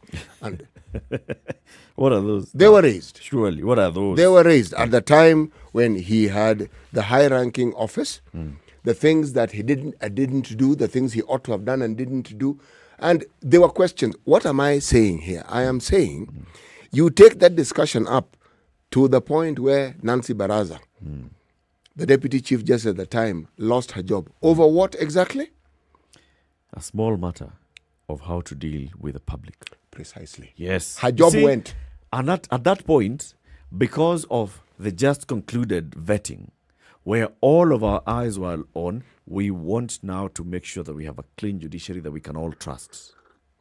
When there was such small issue of pinching of the nose, the Judicial Service Commission took up the matter.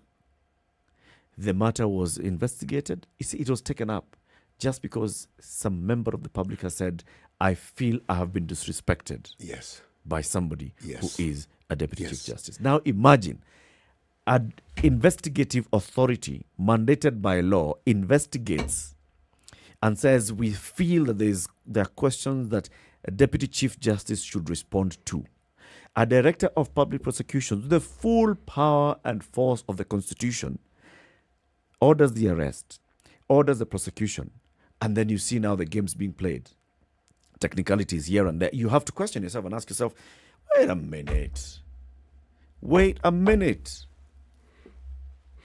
Yes, indeed. But is it the only time? Because if you're talking about the protests that we're hearing and being voiced and being directed to the president and saying it is the president who has raised the issues, the raising of these issues began in earnest and in high decibels after 2017.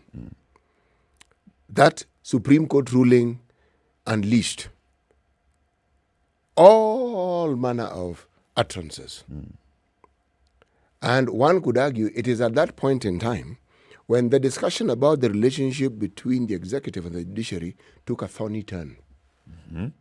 And all these, and everything we're talking about now has followed since. And that is the time when we started hearing, and then it went on to higher volumes and higher decibels about the bottleneck in the fight against corruption is in the judiciary. Yes. And I questioned the reason and said, really? Really? Before 2017 elections, yes, the president was hosting these conversations with various sectors at State House, remember?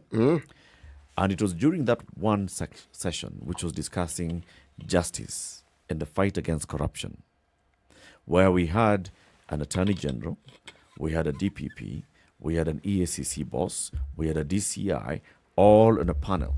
And members of the business community, journalists were in the audience. And the president stood up and said, You've heard all these guys. Each one of them has a constitutional mandate and office. Each one of them. Each one of them is independent. They do not receive any instructions from it. The DPP doesn't. The DCI doesn't. The Inspector General of Police doesn't. The only person is the Attorney General, who's my advisor. The others don't. The Chief Justice does not. They're all here. Okay? Now, we've been discussing corruption.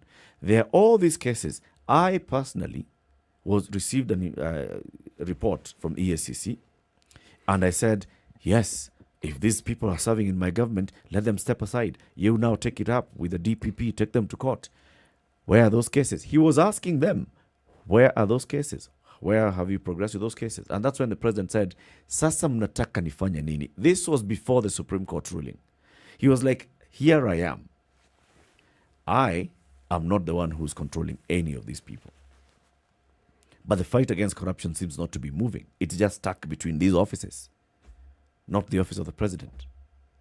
I have taken steps. I have said, we are going to move people from office. We are going to move procurement officers and investigate them. I have taken the steps. It's stuck between all these offices. Sasa mnataka mimi nifanye nini? He asked that, and we all laughed and we said, surely, if a president can ask that, what? But he was talking about independent offices, and that's the same question he's raising even now. It was a rhetorical question. That's how I heard it then, because I cannot be told and I cannot be expected to agree that he did not know what was happening. Of course. It was rhetorical because he was pointing out that this is where the bottleneck, this whole corruption that we are saying we are fighting, the lords of corruption are seated here. On that note, you and I are in full agreement.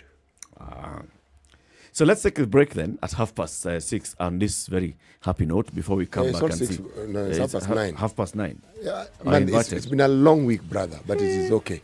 9:30. I beg your pardon. 9. It's 9. It's 9:30. We want to open up the phone lines for you to join the conversation.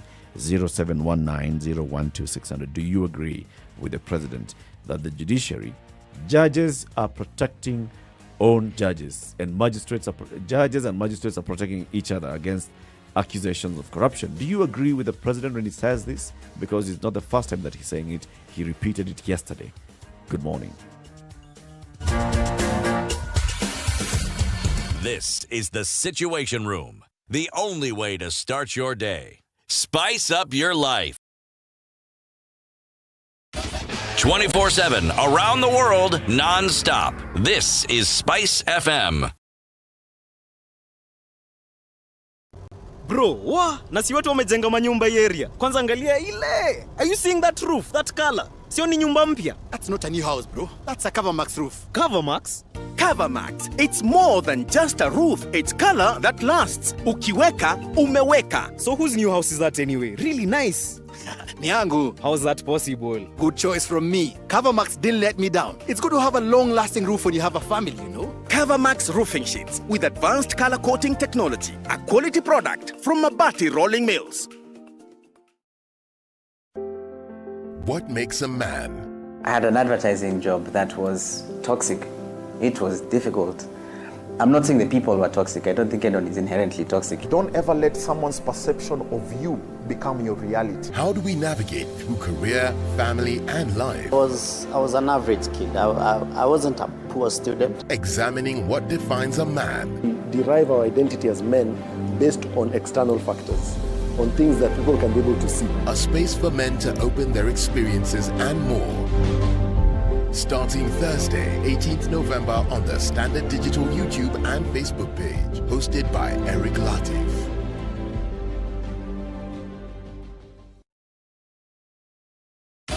"24/7 around the world, non-stop. This is SpiceFM. This is something people need to understand. Your money, my money, equals our money. We cannot have your money is our money and my money is my money. The only way to live your best life is to create a balance between work, love, and play. The Adults in the Room is the only show on radio dedicated to educating Kenyans on how they can stay winning in life and in love. Text the word adult to 22840 to get the latest clips from Adults in the Room directly to your mobile phone. SMS adults to 22840. Sugar and spice.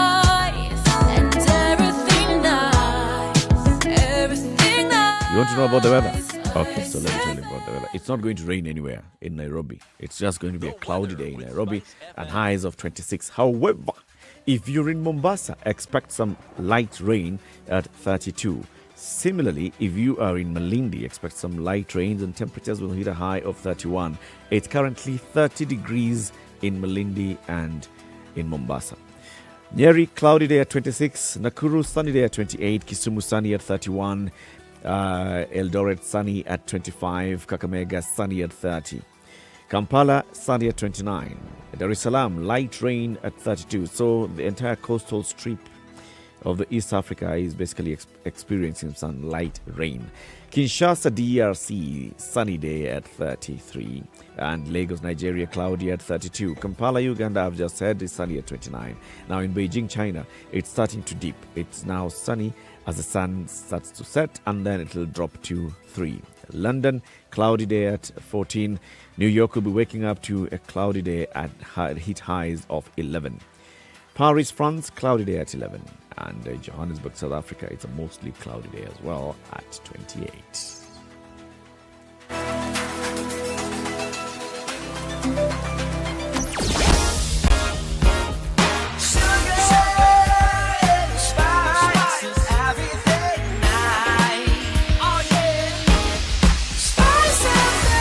Spice up your life. So I know that the police have been erecting roadblocks this week. I thought they were erecting roadblocks because they were looking for the 3 terrorists. And the terrorists are now back. But I heard the CS for Interior saying, guys, just bear with us. We're in a heightened state of security, so we will inconvenience you here and there. So I do not know whether this is the cause of traffic at Muthui as you head towards town. But this cannot be, because this is always the case.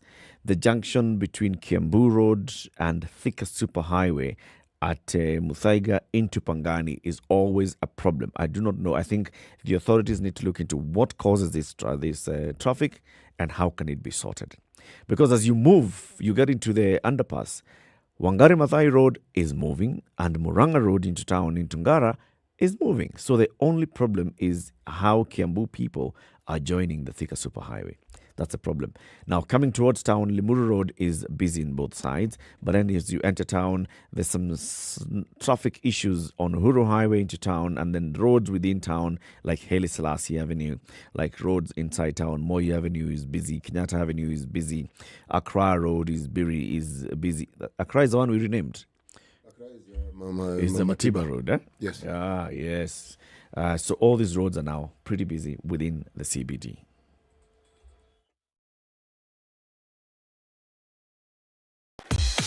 Welcome to Spice FM, the best exclusive radio station bringing you the best mix of the best music ever.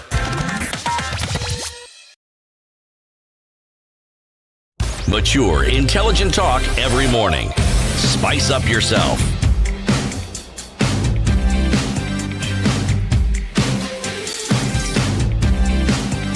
Mornings All right. done right. So 94. yesterday, the Chief Justice was hosting a meeting at the Supreme Court offices when she was launching the State of the Judiciary and Administration of Justice annual report. Among the stakeholders that had been invited was President Uhuru Kenyatta. He did not attend. He sent the Attorney General to read a speech on his behalf. I'll try to speak with English of nose like Attorney General Paul Kihara Kariuki, who said, the President's speech, how can the judiciary have the moral authority to preside over corruption cases when it bars its own from the standards of accountability it applies to others? How shall we win this war as a nation if a full third of the government is unwilling to face the rot within its ranks? In recent times, Madam Chief Justice, public discourse has been awash with allegations of partisan, compromised or elective decisions of judicial officers that are not keeping with the expectations of our sacred covenant. In many quarters, it's being observed that perhaps judicial officers are preaching water, but drinking wine, demanding others of standards that they are not willing to apply to themselves. And basically what the President was saying, clean your house, Madam Chief Justice, so that we can win this war against corruption. The question we are asking is whether you agree with the President. Are judicial officers protecting one another in accusations of corruption? are judges and magistrates protecting one another on accusations of corruption? When a magistrate is accused of corruption, when a magistrate is, or a judge is accused of corruption, and then they're brought into the system, are we seeing them making these applications and those applications and then getting reprieve from fellow judicial officers when they make those applications? And should we be expecting a higher? Should we be raising the bar higher for them? Should they be like Caesar's wife? Let's go to the phone lines. Karanja. Yes, Eric and City. How are you, Karanja? I'm very fine. Good morning, sir. Good morning, Karanja. Yes, now, somebody says, if the president is ceremonial, and the center stage is very weak, and the periphery is very strong, I think we are playing with the fire. Those are sentiments echoed by the current governor for Meru, Kireto Murungi. Sometimes back in 2007. Now, I think this is the bottom of the sense, because look, I start guided. I don't know whether Article 156.4 or 156.6, which says the work of the JSC is to vet the judge for the president to appoint. I start guided there. Now, how comes that the same judge who has been vetted by the same JSC, the president put a very big question, and these judges come and say, the president should appoint this. Don't you see there is a vacuum in the constitution? Another thing is, look at these judges. You remember the case between somebody who was a governor for Nairobi? How that person receives a lot of money, 200 million Kenya shillings was given in bags. Now, I think the president is right. Let these people do their work. We understand this is a independent body. And they should not speak on behalf of their colleague when he is being told he has these cases of corruption. So do you think that the judges are shielding one another? Yes, they are shielding. They should stop. In fact, what they could have telling their colleague is to step aside or to resign, to pave way for interrogation or for investigation. Thank you very much, Eric. Thank you, Karanja. 0719-012-600 City. Yes. The question I was asked, as you're asking the question, the question that I actually raised was, okay, if you look at our society and you look at the independent offices that we have in this country, you look at the executive, you look at the judiciary, and then you look at the legislature, would you say that at any point in time these people tend to gang up together when there's an issue that concerns them? Yes. Would you say the same would apply to, say, people who are in the security business, the police? Yes. Would you say it is same for people who are in the medical profession? Thank you. How did you know I was going to say that? That's where I was heading. Would you say the same of teachers? Come to us. Yes. Journalists. Yes. Come to us, journalists. Do they gang up? Of course. So, what really then is the debate here? Is it that we should come to a general consensus that we have a problem and we are what is actually being stated is, can we go beyond the normal insular way in which we look at things and understand that we have a much bigger problem that is bigger than all of us and our associations and our own little groupings, and come to a point where we can actually make decisions that are for the common good, even if it works against the interests of some of the people who are in the members of these little clubs that we belong to? Is that what we're being asked? That's what we're saying. Oh, is it? Yes. Oh, okay. Basically, when I see that, I see what the president is raising, and it makes sense to me. It's because this is the only arm of government which we say these others are mikora, the politicians in members of parliament. These others are mikora, the politicians sitting in the executive. But these ones should be saints. Okay? Because If they are not saints, then they'll become Mikora and they'll be corrupted by the other Mikora. So you'll go there seeking justice and you'll never get justice. But if they are saints, and that's where that whole old adage comes in, Caesar's wife, if they are clean, then they'll say, all right, in the interest of the profession, yes, you're my friend, City. You've been accused, yes. And this is touching on also my work. Maybe one day I'll end up here, and I hope I don't. But in this particular case, this is what we expect to do. You've been brought before me. I'm looking at it. I'm treating you. When you are before me, I am not looking at you as my honorable colleague judge.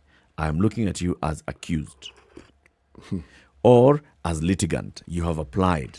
I'm looking at you as litigant. Same way you are honorable so-and-so litigant, you just remove the honorable, you are litigant so-and-so.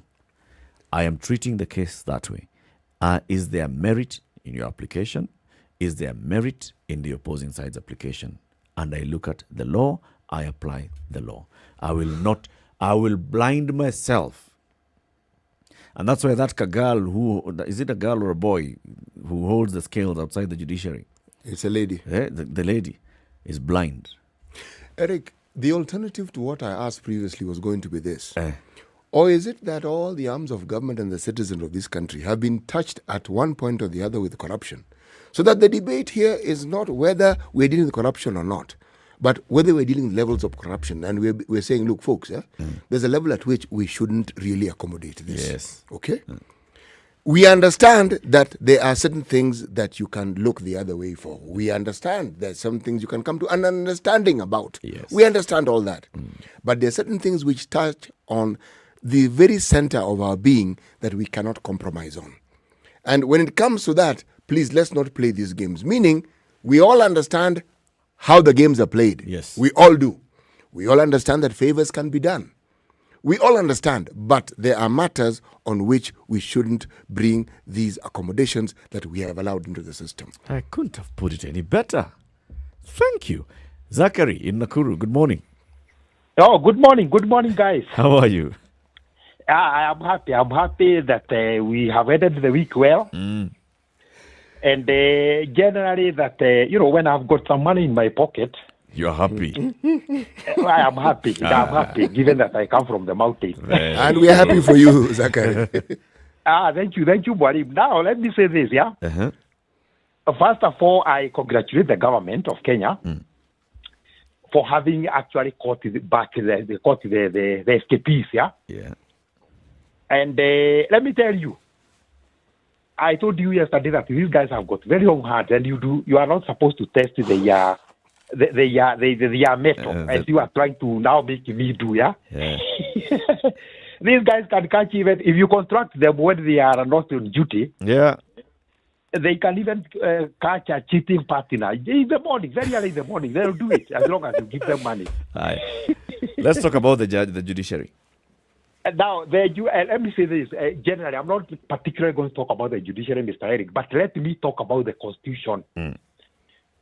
These guys, any person who is a honcho has been complaining, you have done this, you have decided this. And now we have seen that the judges have got given the right to come and talk to us in the public and express their opinions, yeah?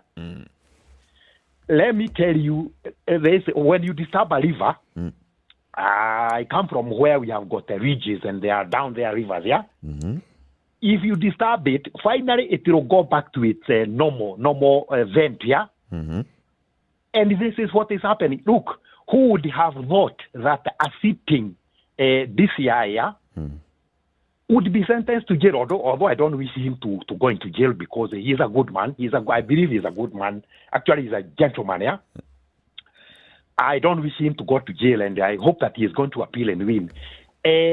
What do you talk about Constitution? Would anyone have imagined that in Kenya, any judge would have, ruled against the president's wish? So let me say this, yeah. In the future, Mr. Eric, people are noting. The next DCI who is going to come, we don't know. It is because it is in the record that a certain sitting DCI was sentenced to jail because of contempt of court. So the next president, whoever is going to be, will note that, if I dream that I'm climbing a certain mountain, using people as my whatever. No, the judge will say, no, you are doing bad. So they will behave, yeah?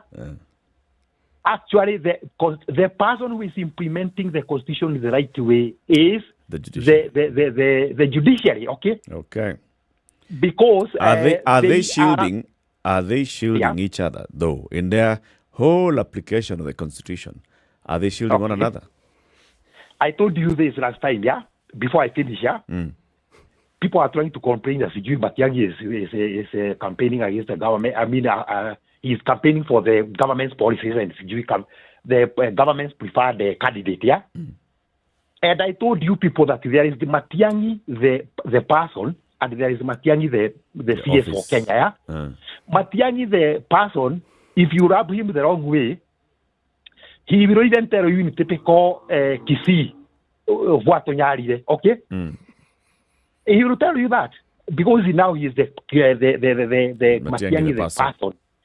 Let me ask you a question, yeah? If I'm a judge and you are a judge, yeah? Do you think that I'm going to go against you? Because tomorrow I may have a transgression and I'm going to be brought before you, okay? So you're saying, yes, they're shielding one another? No, I'm not saying that. But as a person, the judges as a people, the ones that you bring there, yeah? They have got this they are human beings. And eventually they will try to bend the law to favor themselves. And I would do say the same. But like now, there's this Chitembwe case, yeah? Let me urge the public not to believe anything coming from Mr. Sonko, the so-called Sonko. Okay? That would be my take. Because he has demonstrated clearly that he is not a serious person. He had a very big office. Now he went. So Zachary, basically what you're saying is there's nothing wrong if the judges shielded one another. I mean, they're human beings. Those guys are running friends, and I don't want them to hear me saying that. You are corrupt and you are this. Who knows? My Mama Israel may take me to them tomorrow complaining that I'm not buying Muga. And they're going, this is the guy. Zachary, thank you very much. Thank you. Have a nice weekend, guys. Asante. Thanks, Zachary. Alan was on hold and he's dropped. Alan, please call. Let's get your input on this. So what we are asking is, the president is basically telling the Chief Justice, please clean your house. There are many accusations about your officers, the judicial officers, the way some cases are going, the way even when they find somebody guilty and the kind of penalty that one is given. Remember, there was one huge hue and cry with regards to the former CS for sports and the kind of penalty that he was given. So yes, you've been found guilty, but then just go and pay. So man walks, goes, pays fine, and goes home, and people are like, "Ha!" Yeah, that one. You see, when you lambast an entire institution and say the judiciary, okay, that's where you can get a bit of a problem, no? Because if there are individuals who are known to bend the law within the judiciary, then it is those individuals who must be targeted and pointed out and say, this particular individual, so and so and so and so and so and so. You cannot just say the entire judiciary. No. But that's what we're doing. When you talk about the executive, again, we do the same thing. Every time we talk, it's like we want to run away from an issue that involves individuals who must be pinpointed. We had an issue in the Treasury. 2 individuals were pinpointed. CS and PS. Yes. Not the whole Treasury. And say, this Treasury. Yes. The buck stops with these people. So, folks, it is you who are responsible for this. So, please. Now, why is it that we are incapable of saying, folks, that the judiciary seems to be protecting so and so, and so and so, and so and so, and so and so? Because the so and so's are increasing by the day. Precisely. Then, so it appears like it's every so and so in the judiciary is being protected. No, Eric. How many are there? How many judges have we heard being accused of malpractice? Each one that has been accused of malpractice seems to be getting an easy way through the system. It's a judicial system. It's a legal system. These are lawyers. These are people who understand the law. Okay? The judge who's being accused themselves will know the passage of these processes better than even the lawyer, because this is what they do. This is their stock in trade. So you expect them to be accused. What are you supposed? They're supposed to offer themselves as lamb for the slaughter. They will use the system because it's a legal issue you brought against them. What do you think they're going to do? Okay, Mwalimu Irongo. Yes, good morning. Good morning. How are you, Siti and Eric? We are very well, thank you, Mwalimu. I'm fine. Let me make a little contribution because I know time is running out. Yes. One, it is true that the president and the executive generally do not obey court orders, but that one does not mean that the judiciary is not corrupt. Actually, the president has a point.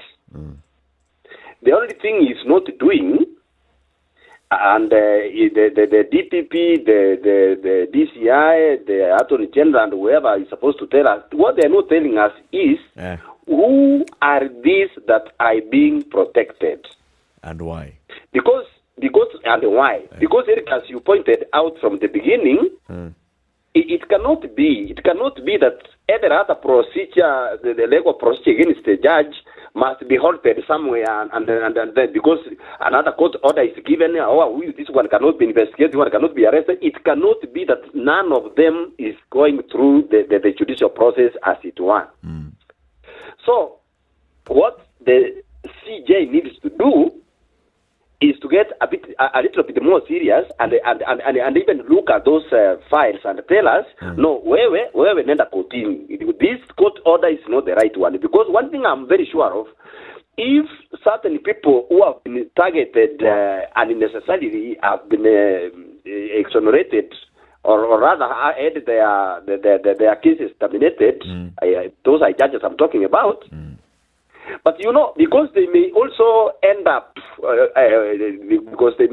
in the hands of those ones who are corrupt. So even when the corrupt ones are also targeted, whether right or wrong, they will also protect them. So from the side of the president and from the side of the judiciary, we need to hear individuals being interrogated, and we need to be told, this one we believe is being protected because of this and that, and this is not correct. I think if we go that way, we will not spoil the name of the old judiciary, but the president has a point. Thank you, Mwalimu. Asante. Have a lovely day in Kisii. Have a lovely day too. Asante. Now, let's take this up to the Judicial Service Commission. Okay? The Judicial Service Commission has the authority and the power to commence an investigation against a judicial officer. They do. Especially judges. They do. We've seen them. Somebody went and complained to the Judicial Service Commission about a judge who allegedly got a road done tarmacked to his home. Okay? And the accusation was that this was an inducement to this particular judge. And the JSC said, yes, we find there's some questions here that need to be answered. And they recommended to the president to form a tribunal. And the tribunal then sat and listened to all the sides. And they came back and they told us, Justice Jackton Ojwang is clean. This allegation, it does not have the merit, does not reach the threshold of saying, let's remove him from office. Huh? Why don't we see the JSC? The Attorney General is a member of the Judicial Service Commission. Why aren't we seeing the JSC saying, all right, so there are some issues here that have been raised. The president says that he has some issues that have been raised, okay, against some certain judges. Why don't you just say, let's open up a file against each of these judges that we've received from the president, and let's ask the president to form a tribunal to investigate them. Let it be public. It's a good question. Over this matter that relates to Justice Chitembwe, yes, the JSC has said, yes, they are going to do precisely what you've said. Yes. That they have said. But you're saying there were others. There are others. Why haven't they done that? Actually, they are best placed to explain that to us. Why? And this is where now that brings it the whole issue of the judiciary is very slow to act when it's one of their members. Not just slow, very soft. Very soft. when it's one of their members who's accused. You go to court, you make applications here and there. As you apply for this, you'll get some reprieve. This case will not go anywhere. We don't even need to take action as the JSC, because if we take action, then a tribunal comes in, then you're suspended from office. The JSC, in which Mr. Paul Kihara Kariuki, the Attorney General, sits, should be acting. It's chaired by the Chief Justice, whom he was addressing. I think those are the ones that should be taking action. Yes, so the question as to why they haven't taken action, it is a valid question. All right. And remember, the Attorney General himself is a you know, these are discussions among lawyers, huh? The Attorney General is actually the former president, is a former president of the Court of Appeal. Yes, he is. He knows he's been a member of the judiciary. Up until 4 years ago, he was among these people that he's talking about. He knows full well what these things are all about. I mean, the questions that are being asked, I think what we are discussing and what we are relating these matters to are to the things which are actually not being asked and ought to be asked. Yes. Let's say goodbye for the week. We'll be back on Monday, God willing, and Ndu will be with us. City, today's proverb then. Asiye karibu na mto ndiye alalaye kiu. Take that, since we're discussing legal matters. If you do not have proximity to understanding what the law is all about, my friend, expect to be shortchanged where justice is concerned. Yeah. Yes. Thank you for tuning in to Kenya's biggest conversation. So you've got more shows coming up today. You've got Kwacha 3, you've got the adults in the room, and then tomorrow you'll have Olivia Otieno in Double O Direct. Have a lovely weekend, folks, and enjoy it. See you on Monday. It's now 10 a.m.